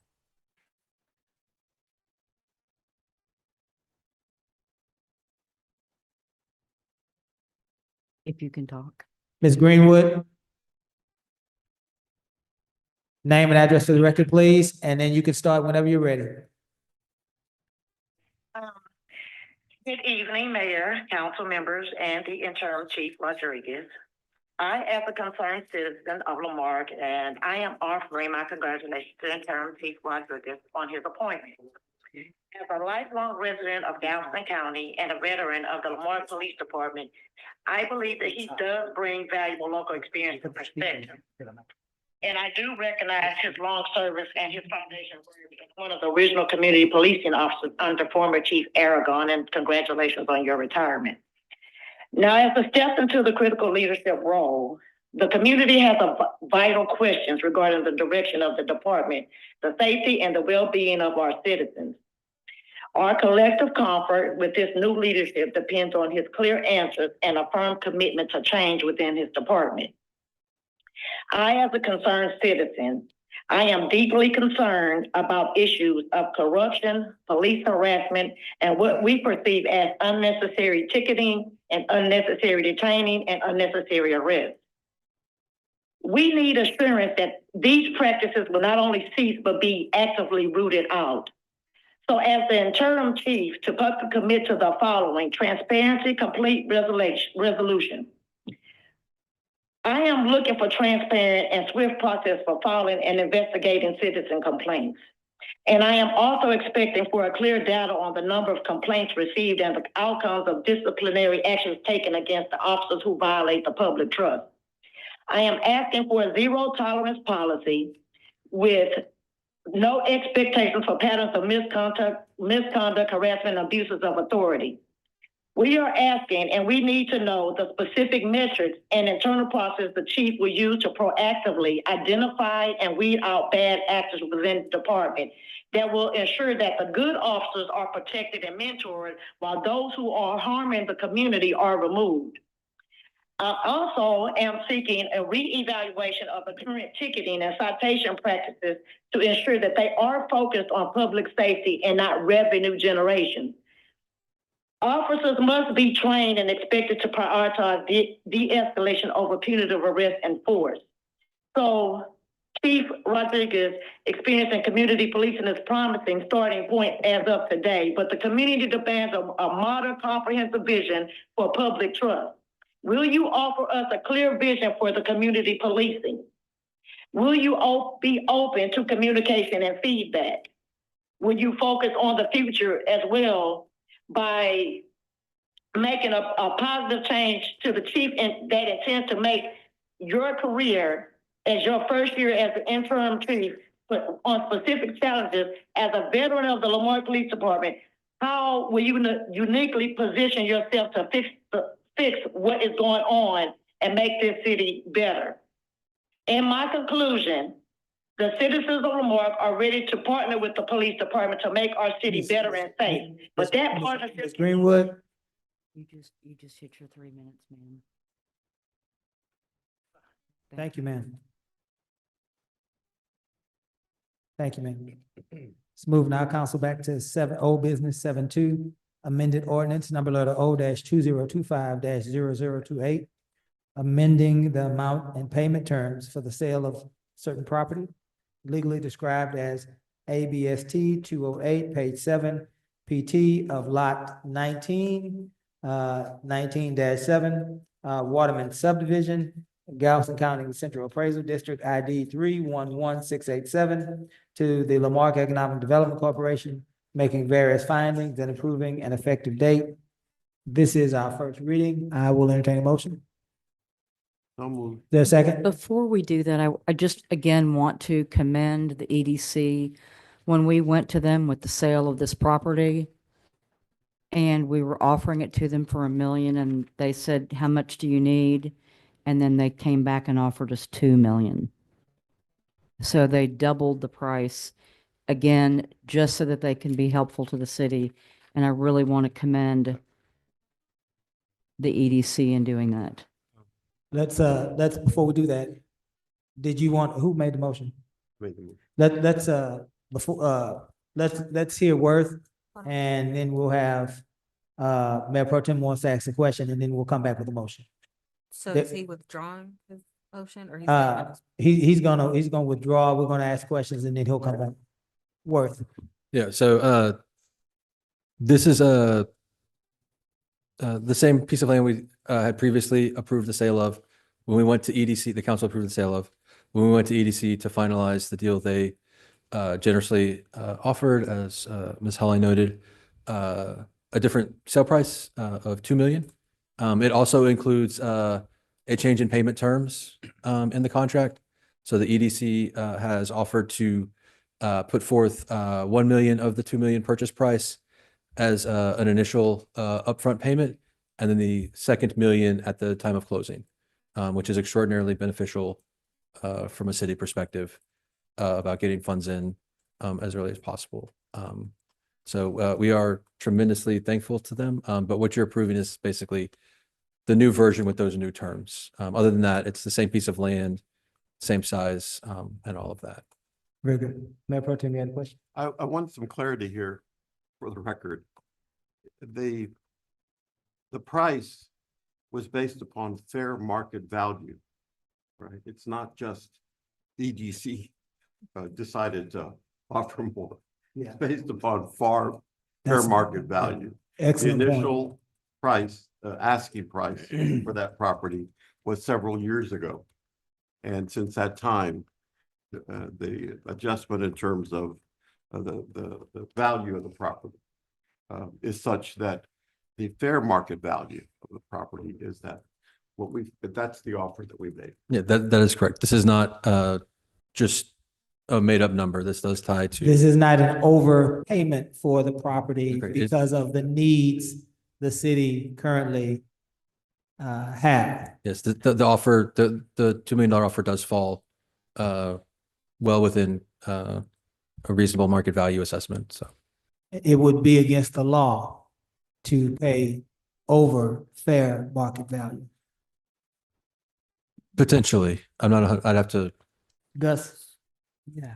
Yes. Gus said it in an exasperated way. Yes. Well, Mayor, if I may, who came up with the fair market value? Because, and I spoke to Gus about this earlier, if land is purchased or sold and it's been X amount of years that it hasn't been appraised prior to a sale, there has to be an appraisal on the land. And then also there was an issue with government to government transfer of land.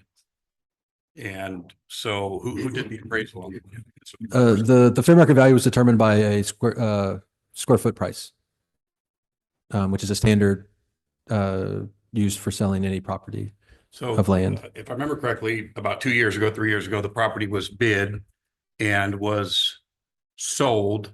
It was not sold. Or it was. An offer was Made for about was $1 million made. Yes. approximately. Am I correct? I don't remember the number. It was not accepted and council did not award it. And so it was around $1 million. So, but and I'm trying to get clarification here. So if we're saying it's fair market value, who gave that fair market value? So you're just saying that you're using comps from. And I could get with Alex, our head of EDC, to get you a suite of comps, but undeveloped land per square foot, there's a range of what is considered fair market value, and this falls within that range. Fair enough. Yeah, and this statute specifically requires fair consideration to the city, which is within you all's purview to decide. And then the other thing. What is fair? For Yeah. clarification for the public, the transfer of government land to government to government, there was a Sure. So I can speak to that. In the contract, this references 253.009 of the Texas Local Government Code. That is the provision that this contract is being drafted under. What that provision allows is for the city to convey to its EDC land for development. It's required that that land be acquired either through legal settlement or gift. This land specifically, I was able to pull the deed from the deed records. You all got it, I want to say, back in the 90s. Regardless, it was conveyed to the city. I shouldn't say you all. The city acquired it back in the 90s, and it was acquired via gift deed. Hence, it was a gift. Yeah. So you can proceed to sell it under this section of the law. Thank you. Go ahead, Joe. And I'll make a motion. Before you do that, Just tell me when. yeah. You said the council rejected the previous potential sale. It wasn't accepted. It wasn't accepted. Yeah, I just want to make sure the record's clear. The previous potential sale was not accepted by the council. And so now here we are with this deal. Is that correct? All right, motion. I moved that we proceed with the sale of the land. The second? Any further discussion? Hearing none, we'll call for a vote. All those in favor? Aye. Any opposed? Item 8, new business. Items presented to council for discussion and possible action. 8.1, ordinance number letter O-2025-0029, amending Appendix A, schedule of fees and charges of the Code of Ordinances of City of Lamarque, Texas, by amending prescribed water and sewer rates, utility billing and finance. This is the first reading.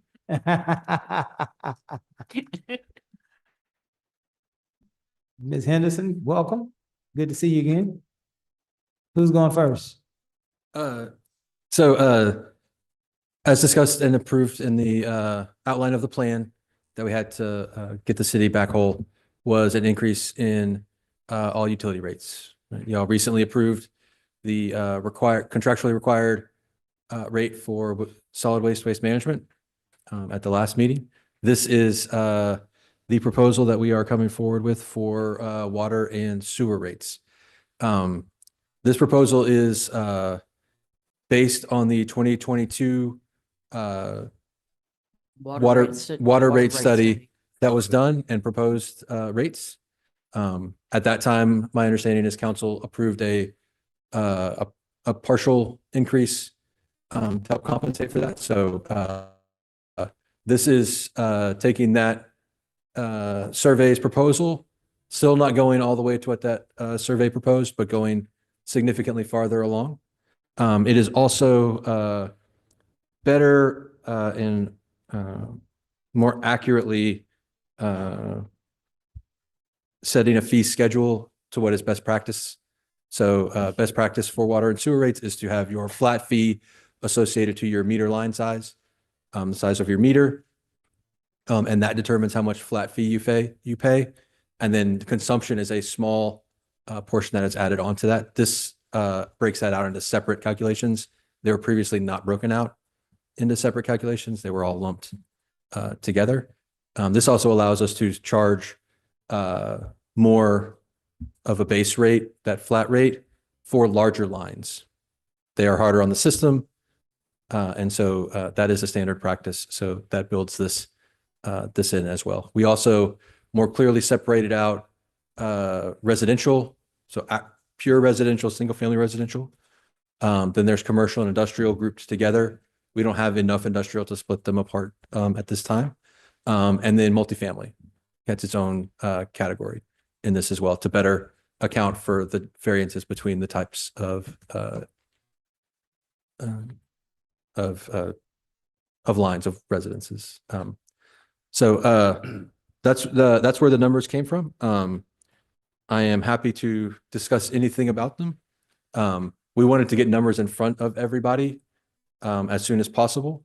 So that's what we're doing. We also do have informational sessions on Thursday evening and Monday during the day, next Monday. This week? This Thursday, Thursday. from 6 till whenever people leave, and Monday from noon to 2. Would you also discuss the additional offset for seniors? Yes, so part of the plan does Mayor Pro Tem include asked for? an additional cleaner way for us to help our seniors. So it is noted in the ordinance, but seniors have a $1.50 rebate on each level of consumption.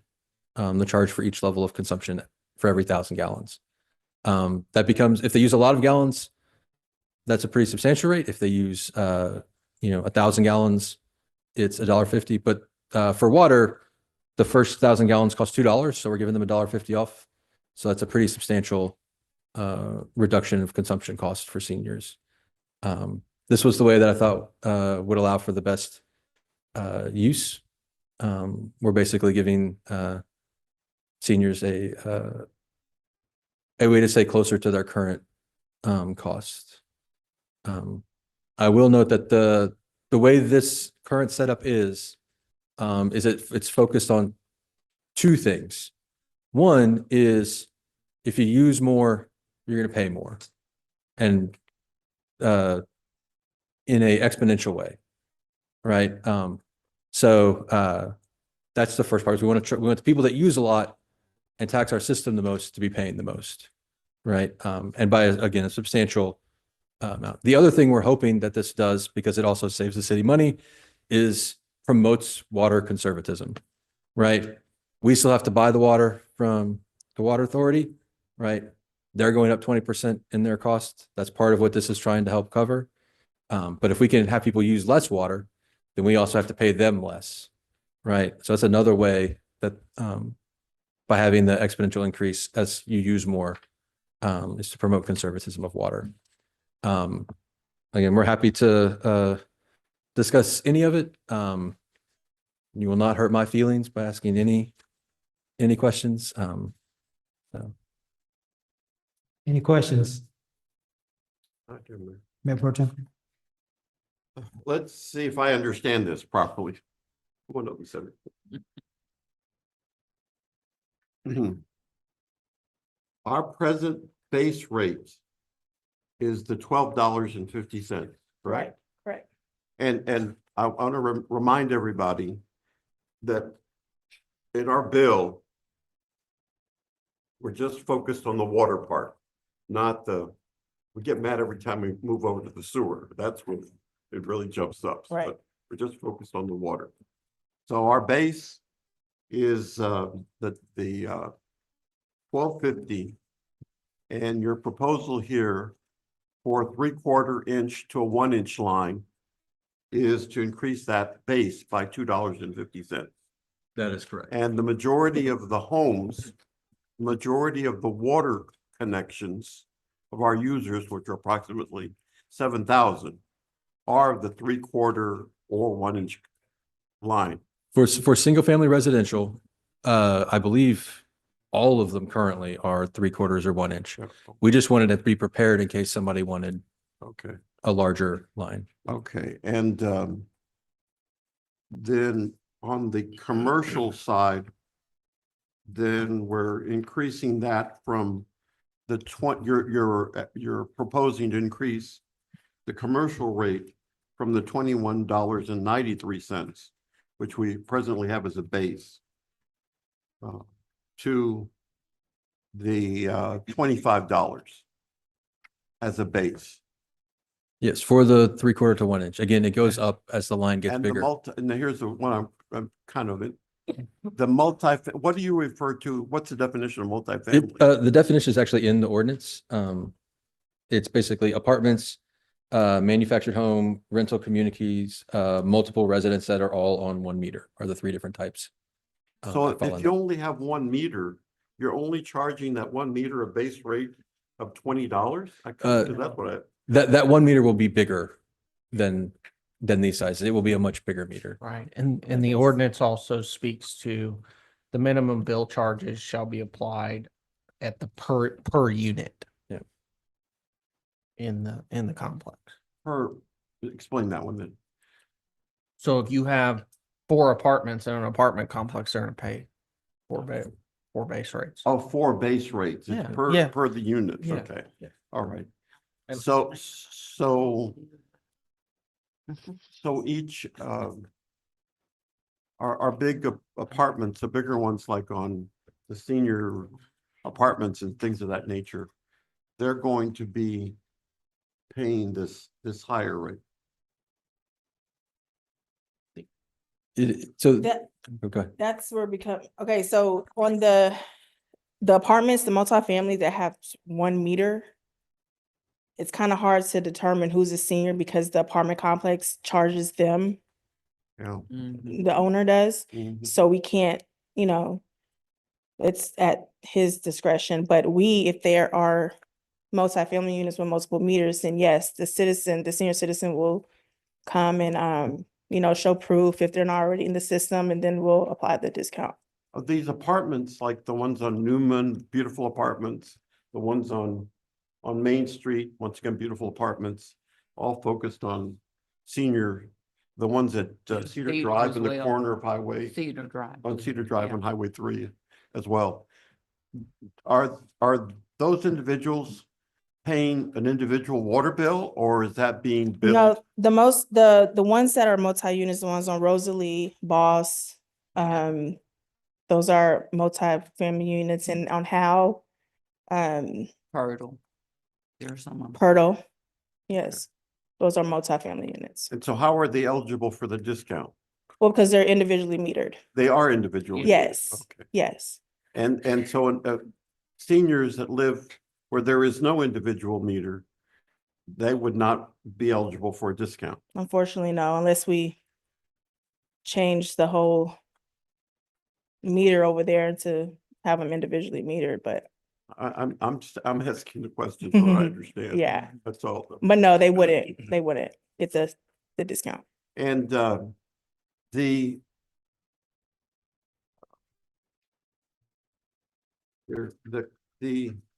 what's this is a summary water fees by population category that I pulled up, by the way, of Houston Galveston Area Council.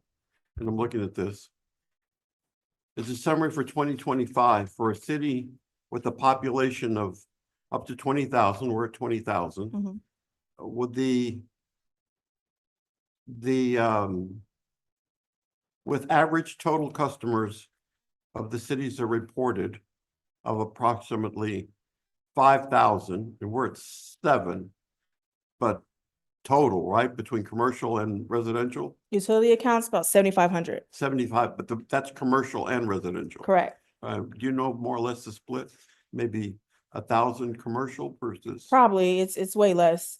Residential's the all right. bigger amount. So that do you have an idea of the average usage for? Because that's what I'm trying to really figure out. What's the average usage? So we did look at average usage in March and in July. July and August. So in March, the average use, I want to say was, I'm trying to remember off the top of my head. I want to say about 4,000 to 5,000 gallons is average.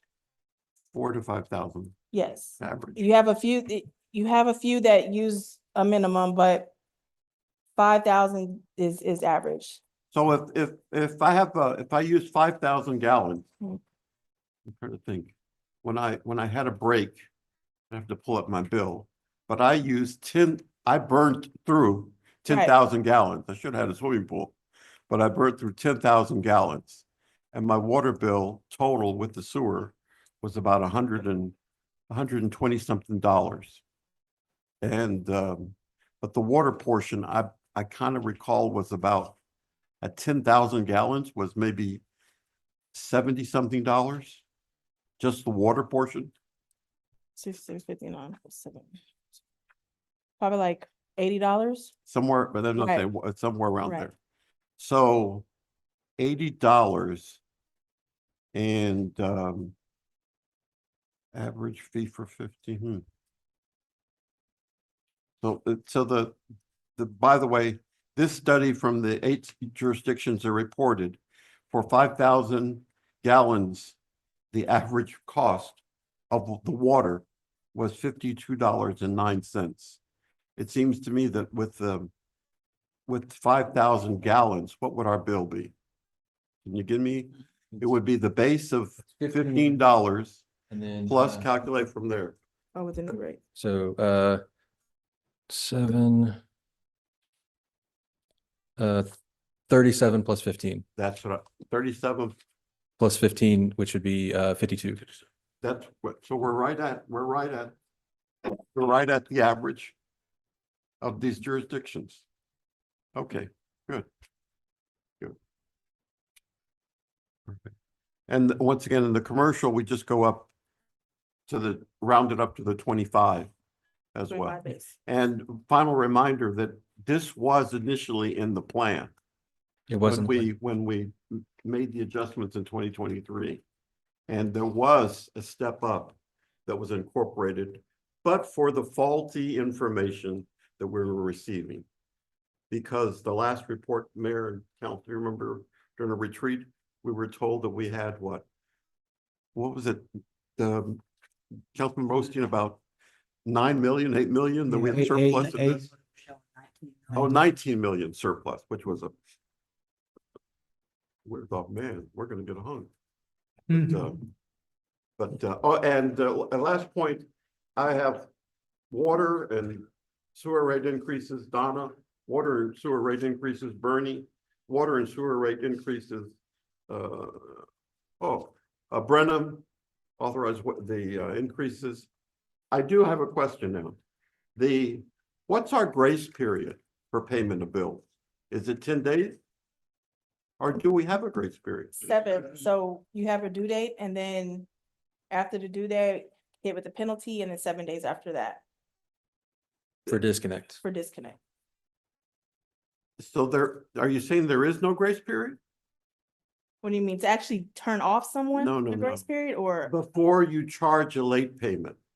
7 days. No. Huh? You're due one day and then the next day. The next day, I would ask us to, this does concern me. We have people that are not working right now. And I don't want anybody's water to be turned off because of some idiots in Washington DC that can't get their act together.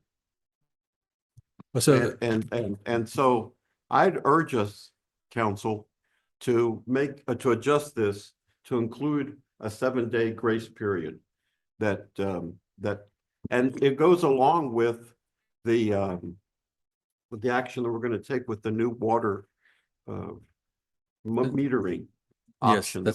we'll talk about that next top. That's the next topic. But Okay, yeah. well, if you want to, I just would like to bring back on the grace period. So right now, When the bill is issued, when is the due date? I can speak. Okay. As Venetia was about to say, you all have an ordinance that speaks to this. All water and sewer charges as established by this article shall be determined on a monthly basis and shall be due and payable 18 days following the billing date. That's a grace. But no, the grace period is no late fee. Well, so if you want to give them a 7-day grace period, they will be due and payable from 25 days from the billing date. Right now, they're due and payable 18 days after the billing date. No, that's fine, the due and payable, I just want the assessment. My hope is that the assessment of the late fee occurs 7 days after, or 5 days after, even a shorter period, just 5 days after. another option, if you're concerned about what's going on in Washington, right now, as part of our transition of systems, we've waived all late fees for October, all disconnects, so that nobody would have any service interruptions during our transition time. Yeah. Right. Yeah. So That's great. I applaud the city for so we didn't charge any late fees. We haven't disconnected anybody. Now that changes once November starts, which I realize is soon, but we gave a whole month of of grace on that end. I think it would be a better use to come up with an extension of that until the end of the shutdown. Who would do that extension? Would that be the council? If they've done it already, would that be? Yeah, we did it as an administrative action. So y'all could recommend an administrative action and then we would consider it. We would have to recommend that as a body. You can, or we can just, again, it's Doesn't administrative. matter. I mean, we can have it on the November agenda. Yeah, we can just have that on the November agenda. Yeah. Ms. Nance, would you take that note for me, Gus? Yes, sir. Whatever Ms. Holly wants to do, if she wants to extend it through up to our meeting, and then we can retroactively capture that and move forward. If that's what Joe wants to bring, we can, but we definitely as a council need to address that officially. But if you wanna, you just keep going until you get to here. That's, Yeah. Does that make sense to everybody? Okay, all right. Anything else, Yes, sir. Mr. Lowry? Two of the things that came to my mind when we were going through this is veterans, but Mr. Word explained that to me, the complications of that. But the second thing was senior citizens, $1.50. I mean, I'm not a senior citizen yet, but I kind of find that insulting, $1.50. I mean, but it's $1.50 per 1,000 gallons. I So- still kind of find that. The Bracket. rate is $2, right? For the first bracket, it's a $2. So you're taking $1.50 off the Of $2? that $2, and then the next rate is $5, and they get $1.50 off that $5, and so it's $1.50 for every 1,000 gallons. And so at, at 10, if they do full 10,000 gallons, then they get $15 off. And it used to be just $1. It's $1.50. Yeah, so we have dramatically Yeah. increased that as a. Yeah, dramatically decreased. So we're trying to take care of seniors, even the ones that are not conserving water, while still allowing for the people that use more to pay that, that step up. And can you explain to the public why what the issues were with the veterans, why that was? Oh, yes. So to establish veterans, we would have to receive and validate DD 214s. Right. The city is not in a position to do that. The city, that's, private confidential information. The city can't just be receiving those. Then we would have to then take that and validate it, because you could send in a fake DD 214, right? We'd have to be working with the US military stuff. That's just not a feasible thing that the city can do. Yeah. So that everyone wants to give veterans something. It's just that's not, Sure. we can't validate that distinction. So that's why that's why there isn't a special one for Thank that. you for clarifying that. Anything else? No, sir. Anyone have anything else? I do have one concern. This was an area that was supposed to, when I got on council, like I said, after a year I got on council, or 2, that it was supposed to create revenue, and it didn't quite do it. It is not creating, it's losing money It's still losing money. as of this last year. Yes. So will this help to get us out of that, where we're losing money? Based on the numbers we currently have, this will catch us up. We would still need to look at it again next year to see, do we need to make adjustments? But this would get us Gotcha. closer. Yes, the utility fund should not only cover all of its own costs, but cover a little bit of general fund costs, because it uses it uses accounting and city administration and some of those things. So it should actually cover some of it should have some transfer to general fund every year to help cover its overhead costs. Straight up honest. That's what we were told it was supposed to do, and apparently it did not. Yeah. So this is, I would like to know more about that. Yeah. Just to kind of see because we were supposed to be on a scale, and apparently that did not happen. That scale never happened, because that's why we're in the situation we're in. Sounds like that's why I'm listening, and I'm remembering. I'm looking at my notebook about this. I want to make sure we really watch that, and that if we say we're going to do something, that we actually do it. Right. So I would like a report on that. If we could, I would like one every quarter, just to see how well we're doing with that. Because what happens is if people don't pay it, then you're not going to meet that. Right. And so we did sign an MOU with Baker Ripley, for which they were given a lot of payment plans. Remember when we started that? And that may have hurt us or helped, I'm not sure, but that's something that we need to look at to see if that's one of the reasons why we're losing money on it now. Because we didn't have Baker Ripley before, remember? We didn't have payment plans. We did payment plans, we did payment plans, we did something else, like we worked with them, and then we had Baker Ripley. So I just want to make sure that we're making sound fiscal business decisions in that area, because I think that's where the loss was as well. Ms. Griffin, did you have anything? Mayor Pro Tem? Ms. Yancey, Uh-huh. just a follow-up. Mhm. Unfortunately, what we've learned, and it's been going on, it was a carryover of what the city had been doing. It was just putting all the accounts together. And you will recall when we first had identified the losses in our water, that the city had just not passed on any increases in the past because they were just covering it from the general fund. Now, I'm gonna, from our calculations back, I think the fund became supportive, but we don't know that because they were using, all the money went into this one fund. So that's the work that that Mr. Ferguson's continuing to do on that 5-year that the mayor had mentioned, asked him to do, and we'll have a better idea But, on that side. but, I'm sorry, can I say something? Go ahead.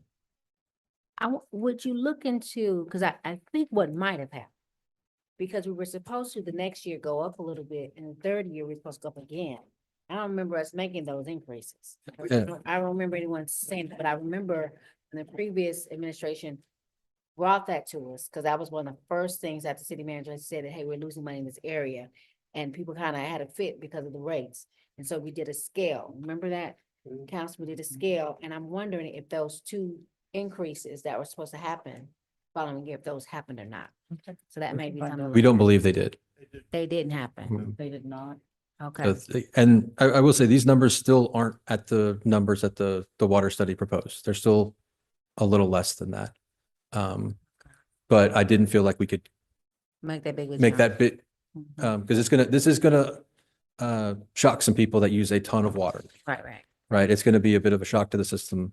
Now, we do have something coming up very next that we hope will help address that, but Okay. but it will be a shock to the system for people that use a lot of water. And so we wanted to try and move forward like that. My concern is that if we say we're gonna do it, we need to do it. Well, And that's the, This is a big step and gets us most of the way there, just not quite all of the way. But it also keeps the numbers round, Okay. which I think is easier for people to understand. okay. Worth, the 2022 water rate study, who conducted that? Was it Waterworth? Worth, Worth. like his name Worth? I am not affiliated and do not receive funds from said company. I'm just like, let's be. I wanted to share with you, Ms. Henderson, Mayor Pro Tem had, seems like he proposed a dilemma to us.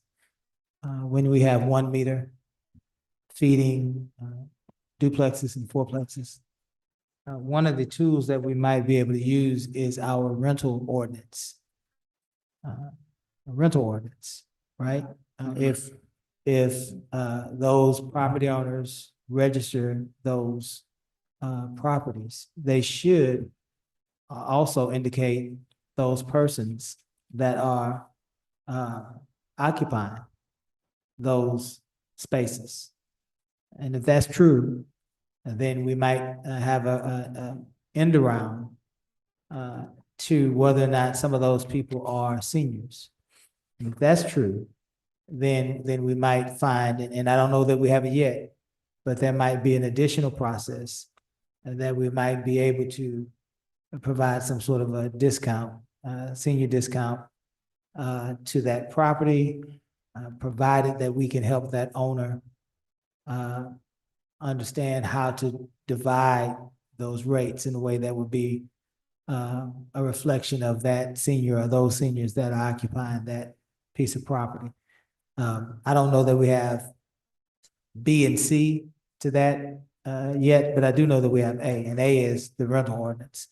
And so over the next year, perhaps, as we get our bearings, financially, we might be able to work with the finance department to figure out how we actually use that rental ordinance to pass those senior discounts on to those seniors, even if there is a one meter complex, if you will. Just food for thought. Figure something out. Worth, you said that we were losing money in this in the enterprise fund, sounds like. Yes, and yeah, Here's but also I think what troubled me a little bit was it appears as though this proposed rate increase was being brought to us on the premise that it would lend itself to moving us out of the financial issues that we are facing. And if is that the primary reason this has been brought to us? How about that? I would be presenting this to you regardless of whether or not we were in our current financial situation. This is something that needed to be updated. Again, as was noted, there was a 22 study that wasn't fully implemented. We also have to account for the fact that the water authority, who we get our water from, who everybody gets their water from, it's not like we have a choice in that matter. Although they are good partners, but Sure. They're going up on their rates because it costs a lot more to get water. And so, this is a preparation to get us in a place where we can function out of the enterprise fund, utility fund, based on what it looks like the normal usage rates are, based on the rough figures I've been able to calculate, we should be okay. We're not going to be like drowning in money. That is not what this is going to do. This just gets us back functional. But again, the information that I have received in the past, which I still believe to be accurate, is that there's going to be another 20% increase from the water authority next year. Yeah. Right. And potentially a cash call on the city where we have to pay a one-time infrastructure-based payment. So this is not a permanent solution. This is gets us a place to actually build from going forward. Yeah. Is what this is trying to do. So I'm sorry. I was like, the water rate's been the same for 3 years now.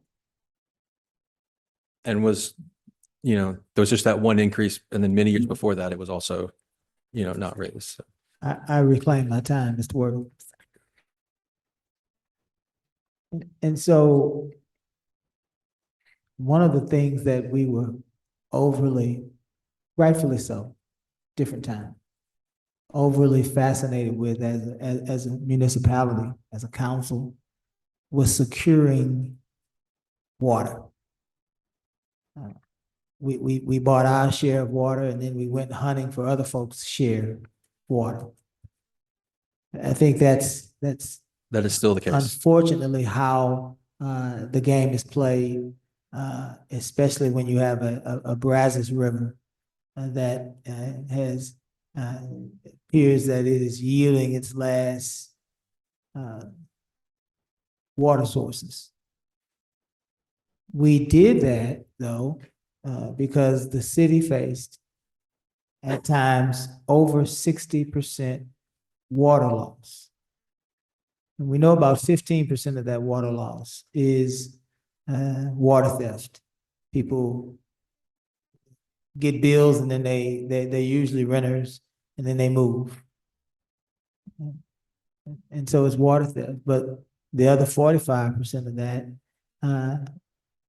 seep down into our properties because of poor infrastructure.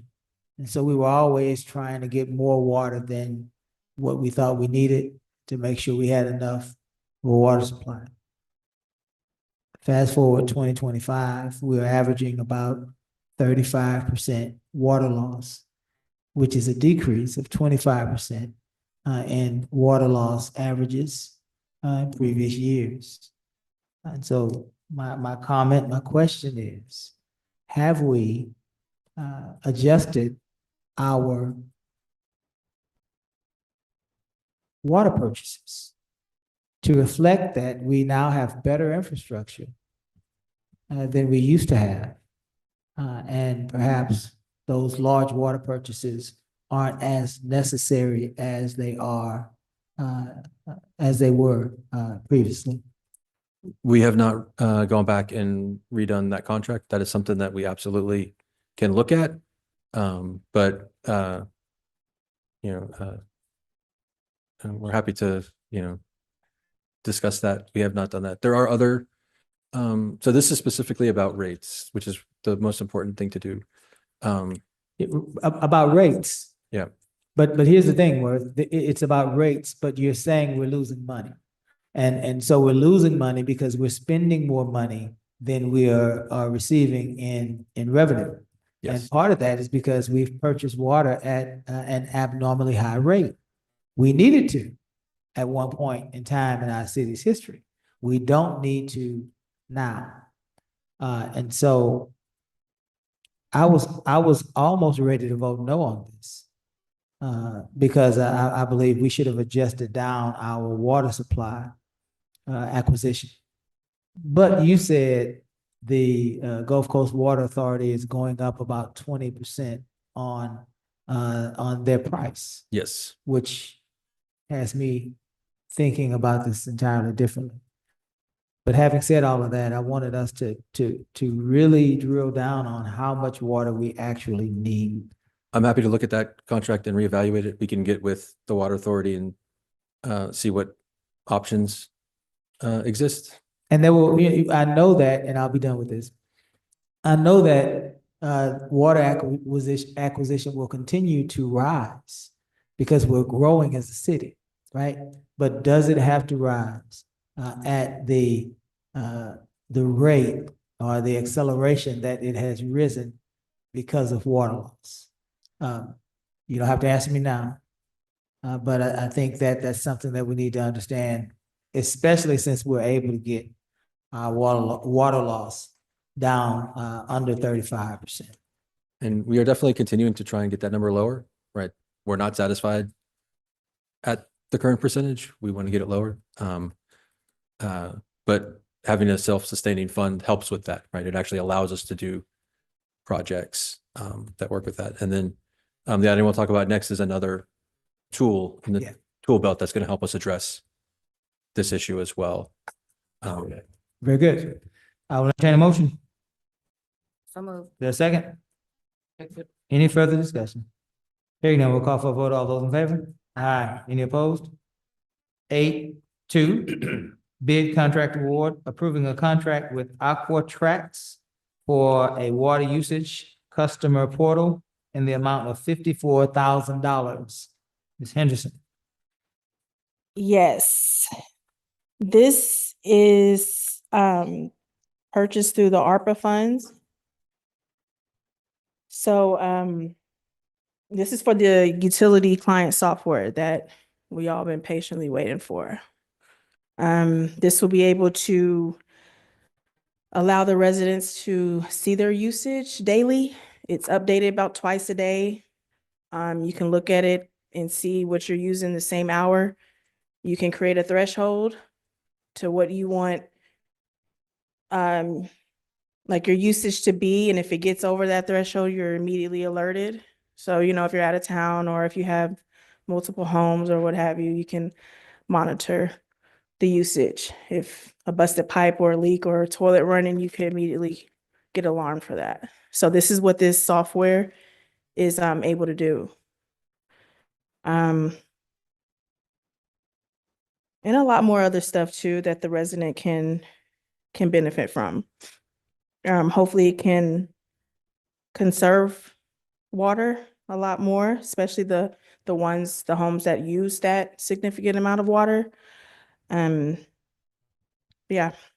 we're gonna hopefully get that going this year. Well, we have to, so. Questions? I have a question. Is this going to replace the current water payment system where you? No, Okay. no, It's this in is strictly, addition to? it's like its own app, Mhm. its own software. So this is totally different than what we just, Okay. right, what we just purchased, which is OpenGov. This is so totally separate. Okay. And there is an app that residents can download.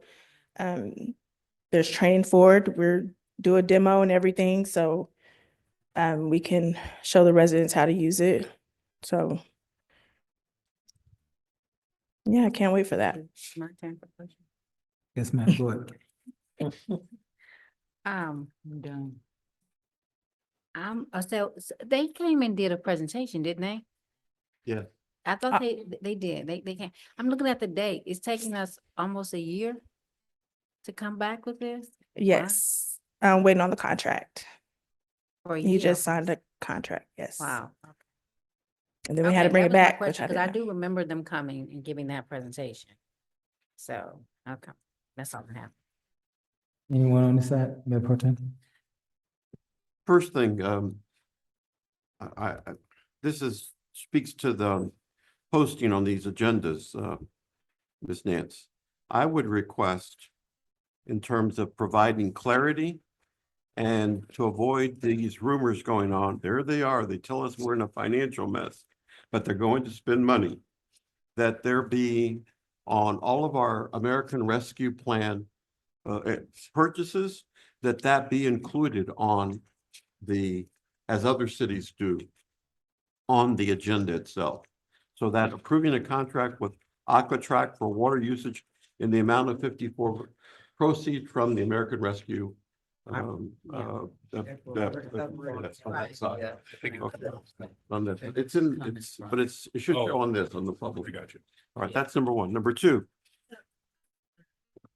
Sorry, just to clarify, it's in the supporting documents, but you want it on the agenda as well. this is what people look at. Right. Okay, so to the extent that we can help people stop getting mad at us before they even get here, then that's what we need to do, okay? That's what we need to do. There they go, those people spending money again, that they tell us that that we don't have. That's what's happening. And we know, residents of Lamarck, we still have approximately 2.8 million in proceeds from the American Rescue Fund dollars, as I recall, correct? It's, that's a number from a little while ago. So we have cash of sorry, I'll get you an exact number here in a second.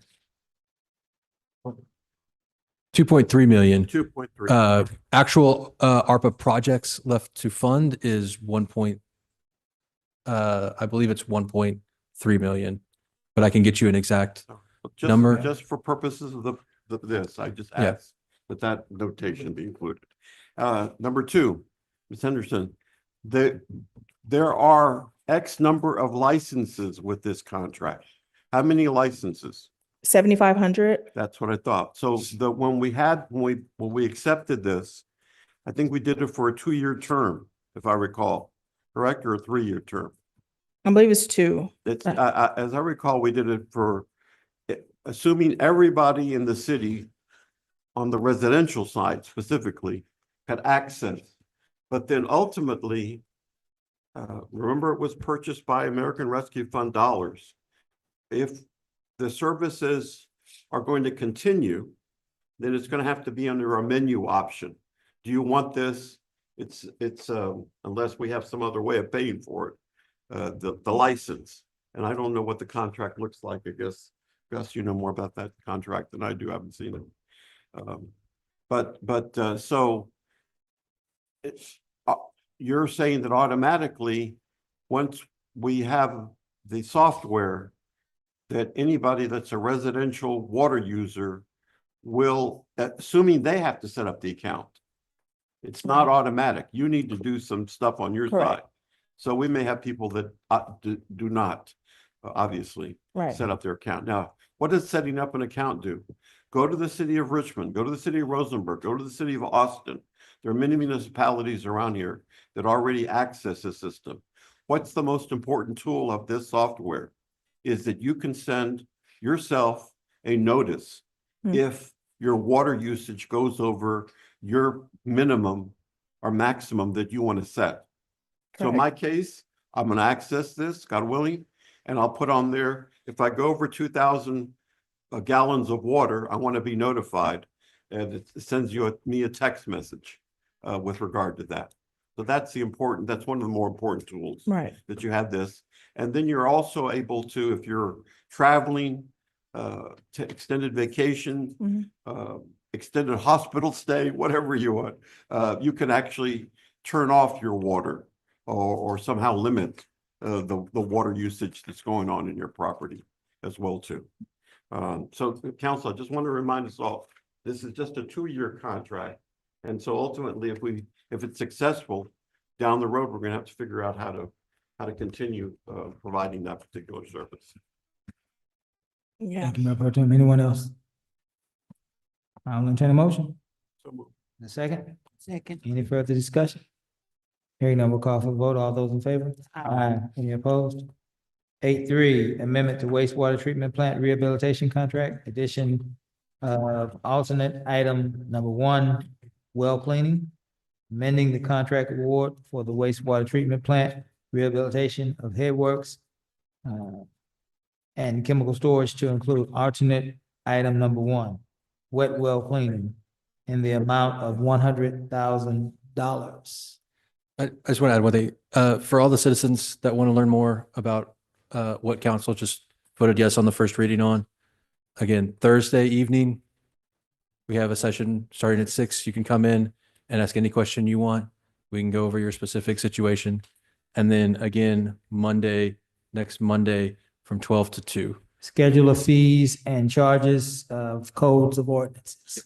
Will that- Schedule of water fees. Will that be televised on YouTube? Yes. So we streamed the one today and it seemed to go reasonably well. So we're going to try and utilize that same plan. You question about water rates, there are 2 sessions for you to have your questions answered. Thank you. Mr. Bro. Yes, sir. This is just a continuation of the current rehab project that we're doing at the wastewater treatment plant. When the bids came in, we didn't put this alternate item in the original bid because we wanted to see what that actual amount was going to be, the final amount. So now we're just bringing this back to add that alternate item number 1, which will do the wet well cleaning along with the headworks rehab, replacing the bar screen.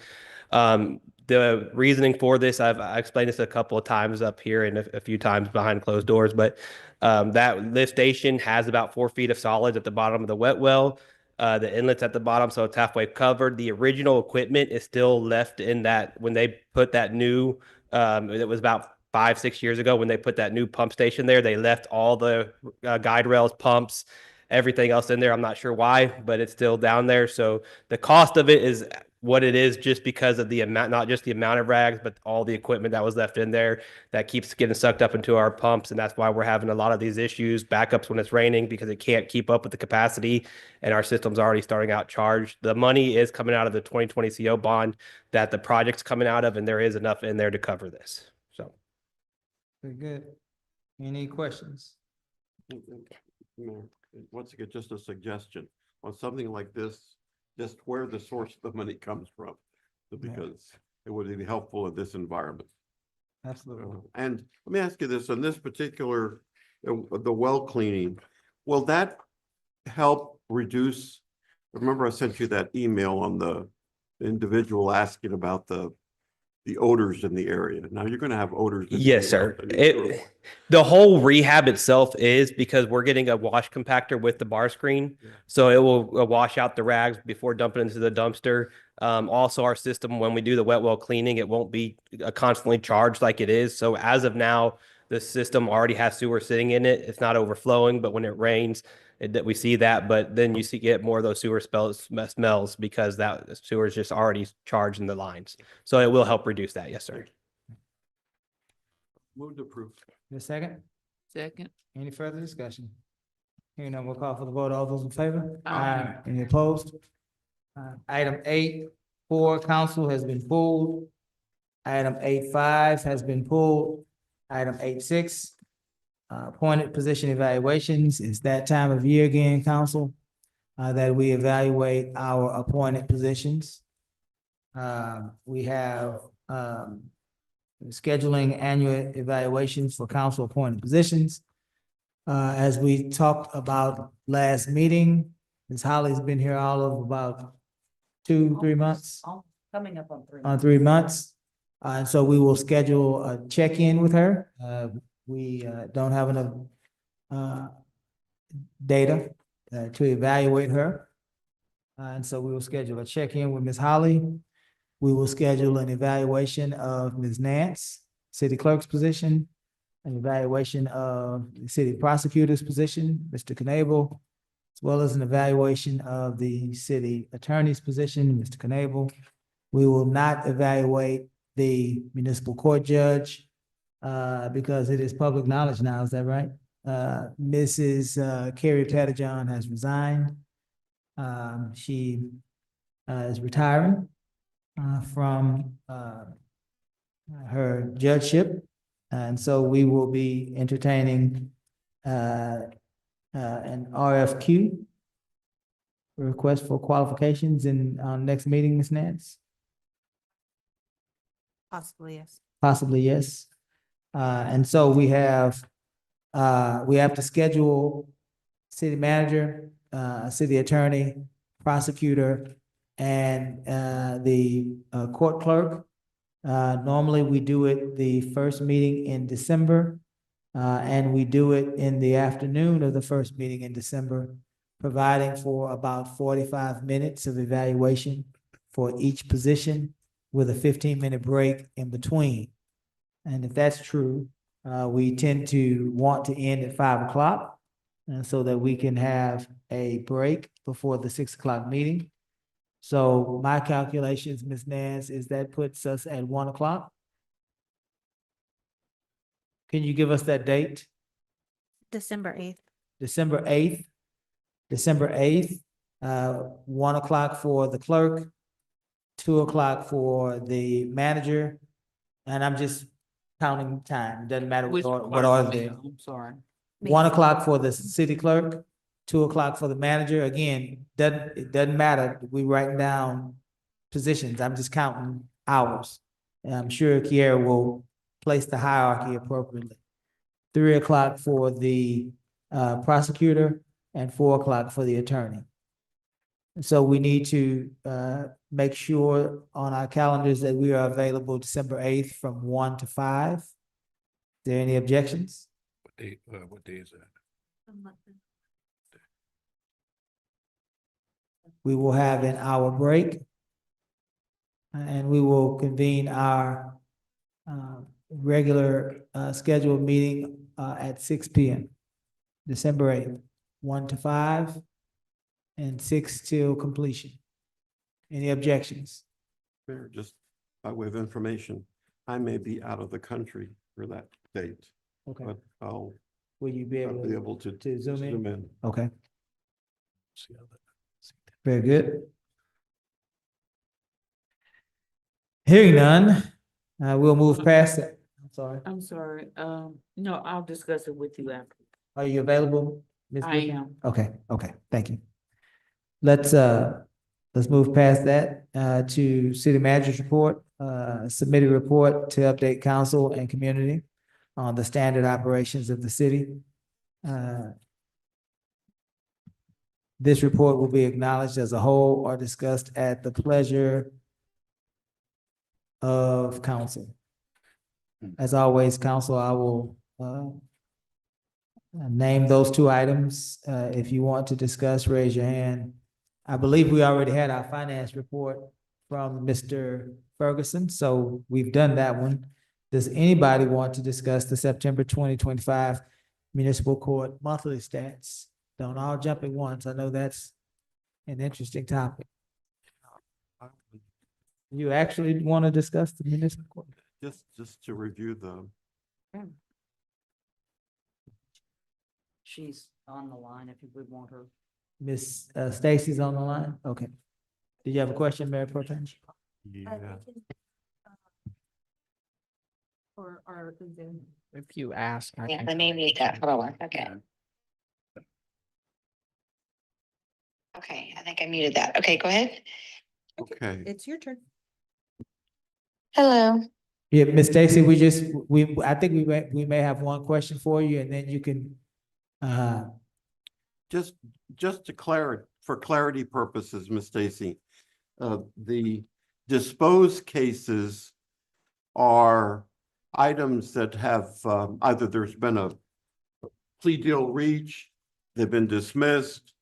It's not necessarily meaning that everybody has, pleaded guilty to something. Someone. That is correct. The total disposed cases, that is correct. That includes dismissals, plea deals, or people who have pled guilty and paid. It includes all those. Do you have there is another report attached to the monthly stats, the OCA report? Yes, I see it here. Okay, so on that report, it tells you, it breaks it down like how many were dismissed by deferred or defensive driving, or how many were just paid. And So I'm sorry, go ahead. So on the front page of monthly stats, it's just a total disposed. Yeah. But on that OCA report on the backside, it does break it down. It'll even show you how many were dismissed for insurance proof. Do you see that? Dismissed by prosecution, yes. Oh, our And prosecutor. I'm so sorry, I'm running blind. I don't have my copy with me because I left it on my desk, but you kind of look at the top of the report and it's going to tell you these are the cases at the beginning of the month. And as you go down the report, it's going to tell you these are the new cases filed for the month. And then if you go down a little bit more, I think like around number 11, if I'm not mistaken, I'm so sorry, I don't have the report in front of me.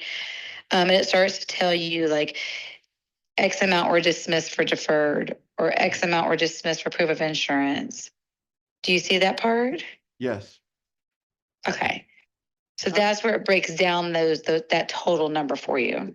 I am interested on, I think we discussed this once again, but forgive me for not remembering the item that the inactive cases, 4868. That's on the traffic misdemeanors, and then 3,217 for non-traffic misdemeanors. Inactive means that They didn't show up to court. they didn't show up to court. But in effect, it's a failure to appear. There's a warrant that's been issued on these individuals, correct? Correct. Correct. Those All right. can be, those inactive cases means that there's been no activity on them after a certain amount of time, but majority of those cases are in warrant status. Warrant status, okay. And the court itself has never had a what do you call those days that other cities do? No, we have roundup, but waiver. Safe harbor. So the reason we have not done, there's another city recently that did a resolution, is because we are fall under that safe harbor court. So anybody can come into our court and get their warrants recalled without posting a bond. Other courts might require them to post a bond or be arrested. We do not do that in our court. Our marshal also works with other agencies if we have holds to bring them to our court to get their warrants recalled. So we have not participated in that because we do use the collection agency. We do utilize our text message abilities internally in our court to text message people with warrants. And we are trying really hard to get the word out there that we are a safe harbor court, which means you will not be arrested if you walk into our office and have a warrant. We will recall those warrants and set you a court date or offer you some sort of payment plan. Now, having said that, however, if you don't avail yourself of this opportunity, if you are stopped that warrant will appear, and at that point, you will get arrested by the particular jurisdiction. You could be. That is discretionary on the officers Yeah, as to arrest them or not. okay, all right, very good. Those are the questions I clarified. Thank you. Thank you, sir. Let's move now to items for the good of the order. Ms. Holly? Had a great trunk or treat event last Thursday, and Mary did a good job handing out candy. We held- Eating some of that candy too. And we held 2 sessions of exploring a forensic audit. And I really want to thank Mr. Ferguson for reaching out into the community and engaging them, and also in improving their financial literacy. The big part is just the openness and his competency in financial matters is really, really top notch. And then there will be a conversation with Laura Ferguson that will continue on Thursday, October the 30th from 6 to 7:30. And then Monday, November the 3rd from 12 to 2. And the topics for these meetings will be understanding your water bill. The Veterans Day breakfast will be on Saturday, pardon me, November the 8th at the VFW Post 8248, located at 901 Main. And we are really thankful to the VFW and the Lamarque Professional Firefighters Union for supporting this event. Our Fall Sweep bulk trash drop-off event is going to be on Saturday, November the 15th from 9 to 1. And we are moving it to the city maintenance shop because it was damaging our asphalt and we don't have the money to fix our asphalt. That's at 1500 Municipal Street. And we will not have a shred truck this year due to cost. And bulk trash will be accepted, open and free to all Lamarque residents. We do not accept any hazardous materials or tires. And Gilberto Rodriguez is our interim police chief.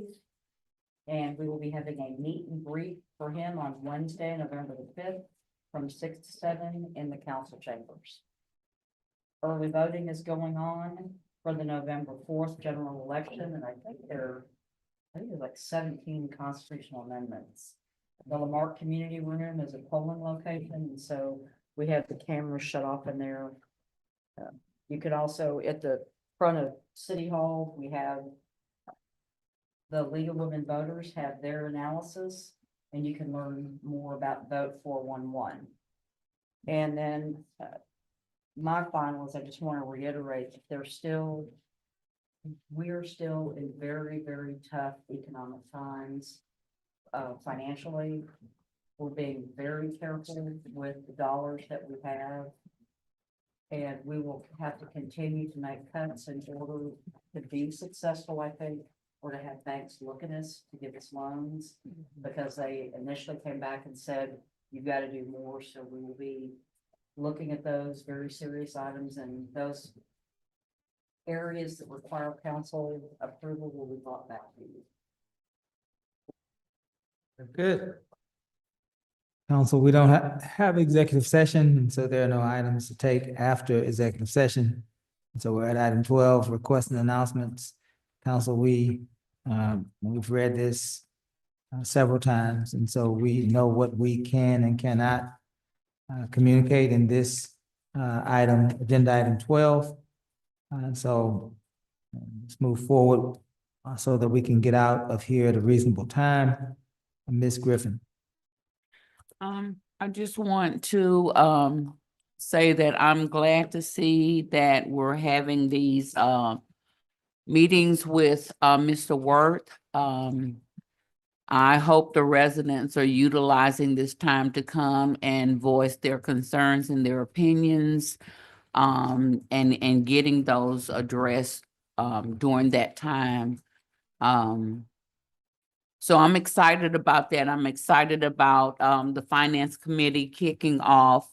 And I'm also looking forward to seeing the Youth Council finally get started here pretty soon. I just want to remind everyone that we will be having a community Thanksgiving drive-through event. It's been moved to the 15th since Veterans Day breakfast is on November the 8th.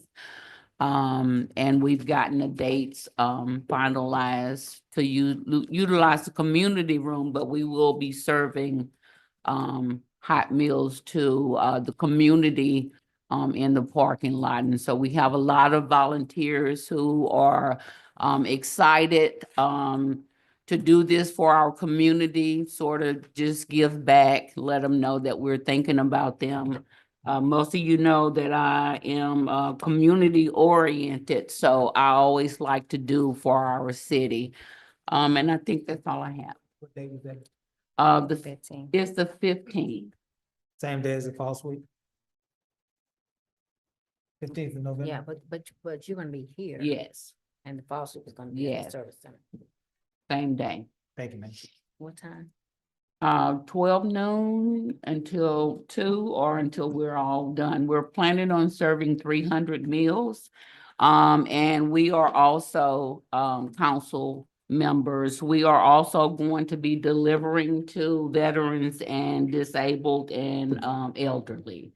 So if you have any residents in your, area that is not able to make it there, we're taking names and addresses and we will deliver to them.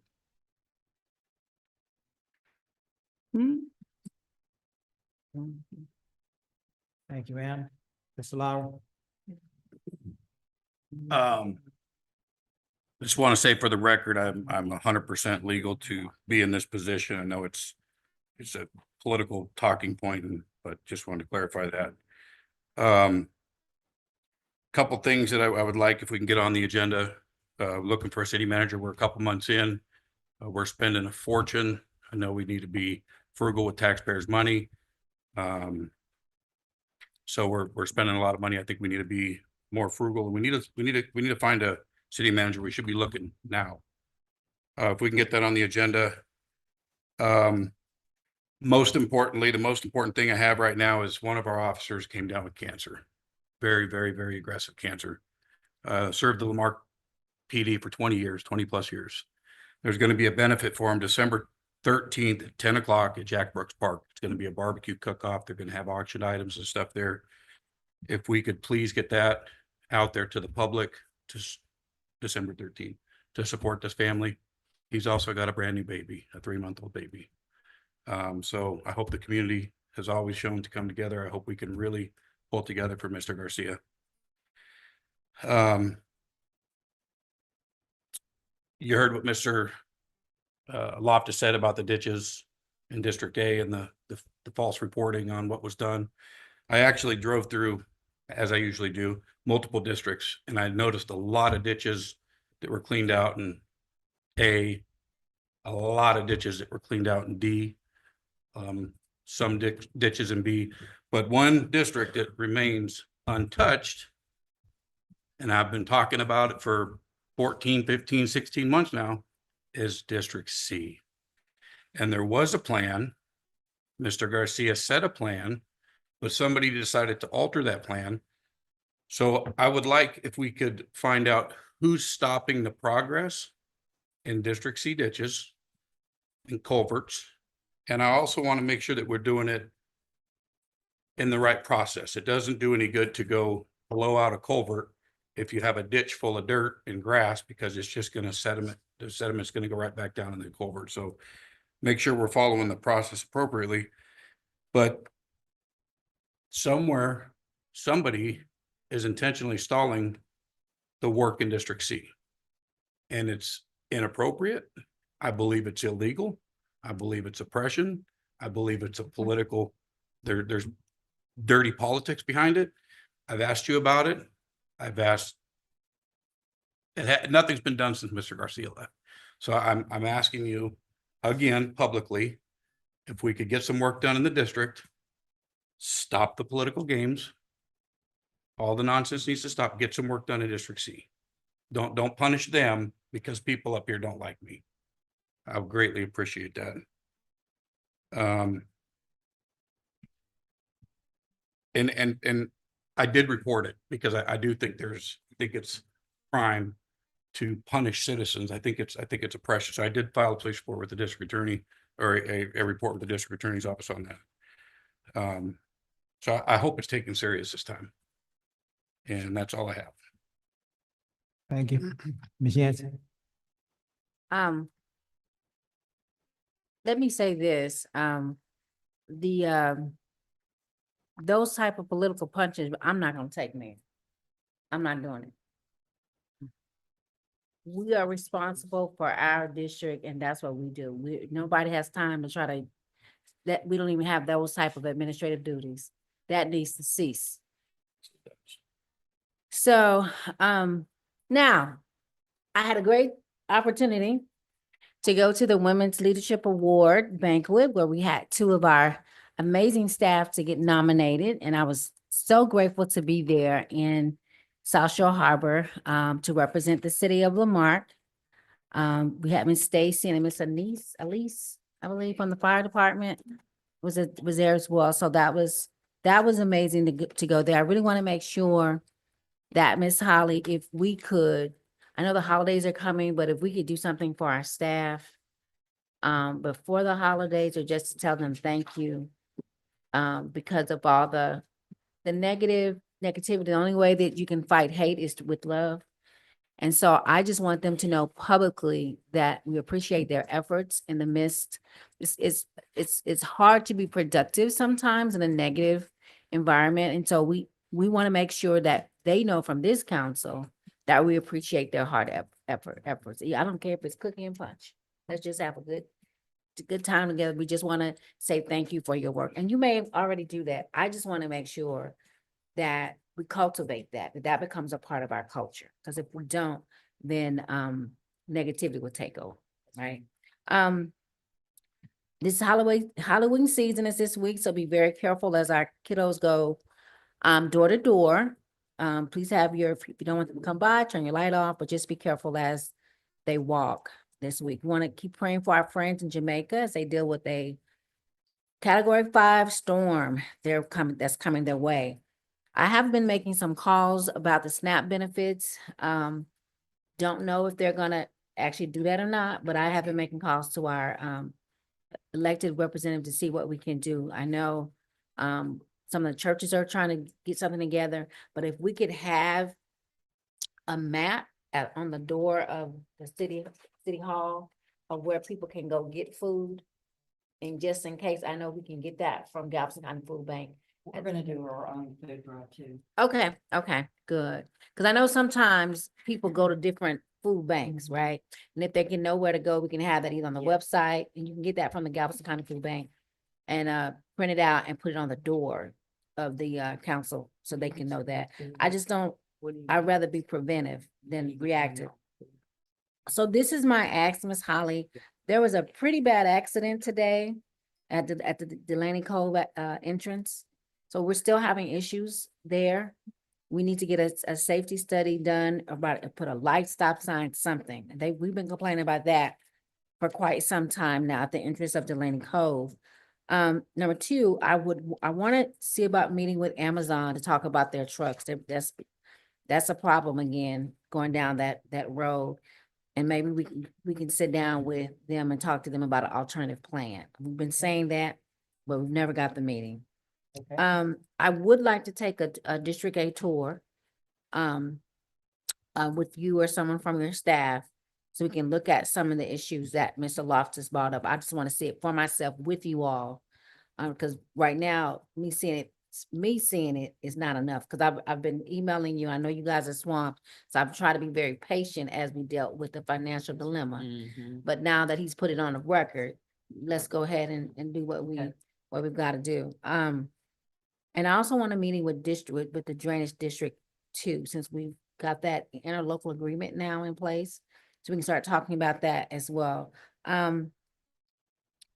So what I've been trying to do, because I don't have time to get in social media wars, I've been telling people to email you if they have questions about the finance, or meet with me one-on-one, because Facebook is not the forum to do that properly. Because some of our issues are too great to explain that, and I don't have that kind of time to sit there and type all that. So I've been telling them, I've been directing them back to you, and some people are offended by that because they want me to do it there, but I don't want to do it there. I don't want to pick that. I would rather them come here, meet with me and you, So we can ask, because to be quite honest, I don't know who these people are. And it could be a proxy, it could be another person trying to be that person. And I don't have time to play those kind of games. I'm too much of a professional for that, and I'm not gonna waste my time. And I feel like I've wasted a lot of time saying the same thing over and over. So now I'm just saying, meet me at the city. And when I say that, then they don't want to meet. So then I don't know if I'm really talking to a real person or not, or a person that actually lives here.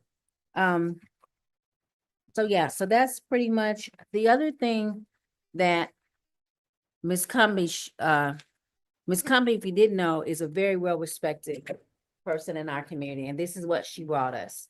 And I think we need to look at that, the city, Gus, we need to look at this, what she provided for us, so that this can be, I've asked before, I've been on the record before about this felony conviction, so we can make sure that it is what it is, or it's not. We need to deal with it and let it be buried. Because, and I've said it before, the city has done absolutely nothing to deal with it. But I think either we need to give an official statement about it, why we're not doing anything about it. Because like Joe's councilperson, Joe Compion's point, we're getting beat up in so many different ways.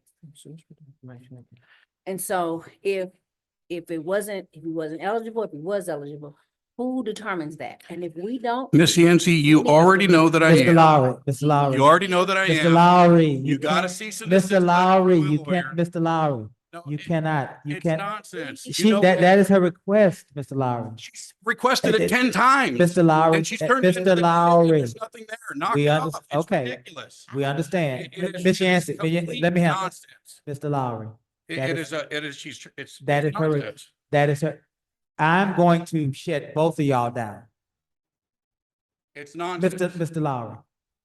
That is It her, is- that it's is her just request. political nonsense. Mr. Lowry, I'm trying to chair this You think meeting. the DA wouldn't move me? if I Mr. was Lowry, able to be I'm here? trying to chair this meeting. Respect me, please. Then have some I'm respect. trying to chair this meeting. That is her request. She can make that request. She can. 10 times over She again? can make We that quit request, this Mr. debate. Lowry. Mr. Lowry, she can make the request. Respect me. I'm trying to chair the meeting. We're almost home. Thank you. Ms. Yancey. I got 30 seconds, Mayor, that's all I need. We just need a formal statement from the city on our position.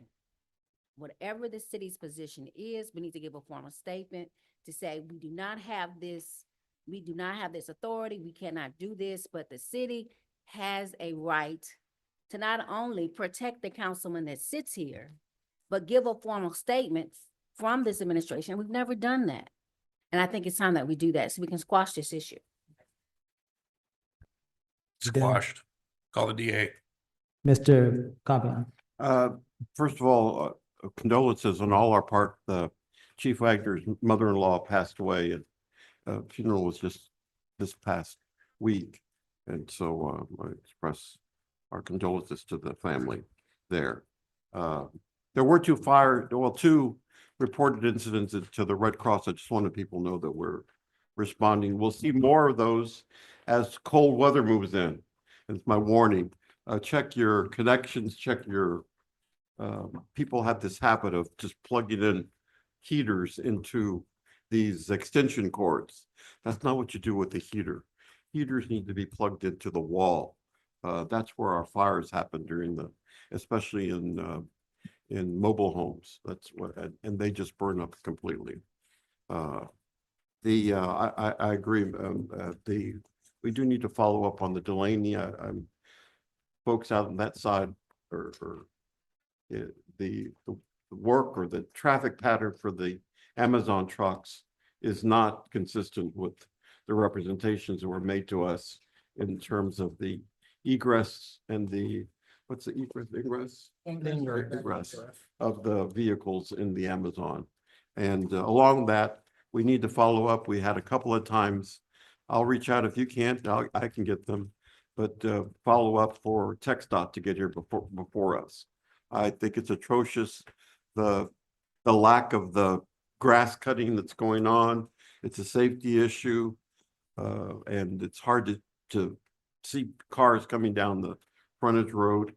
And on that side, I'll leave tomorrow for the TML Texas Municipal League Convention. I'll be out until Friday. That's all I have. Thank you. Um, had a great time, Ms. Holly, with you at the trunk or treat. Good turnout. I thought it was a good turnout. I didn't get a chance to get to Miss Tanya. I got stuck with Miss Holly. Miss Holly had the good candy. Had a good time. I got stuck with it. Had a good time meeting the community out on the trunk or treat. Happy Halloween, those of you that celebrate. Let's remember, children will be roaming, darting in and out, going across the street, running, having a ball. Let's remember perhaps to slow down on that night in particular, so that we don't turn a wonderful, wonderful experience for children into a tragedy for a community. Ms. Holly, I'd like for us to do 3 things, and then I'll be out your hair. I'd like to make sure that we can correct those Zoom issues.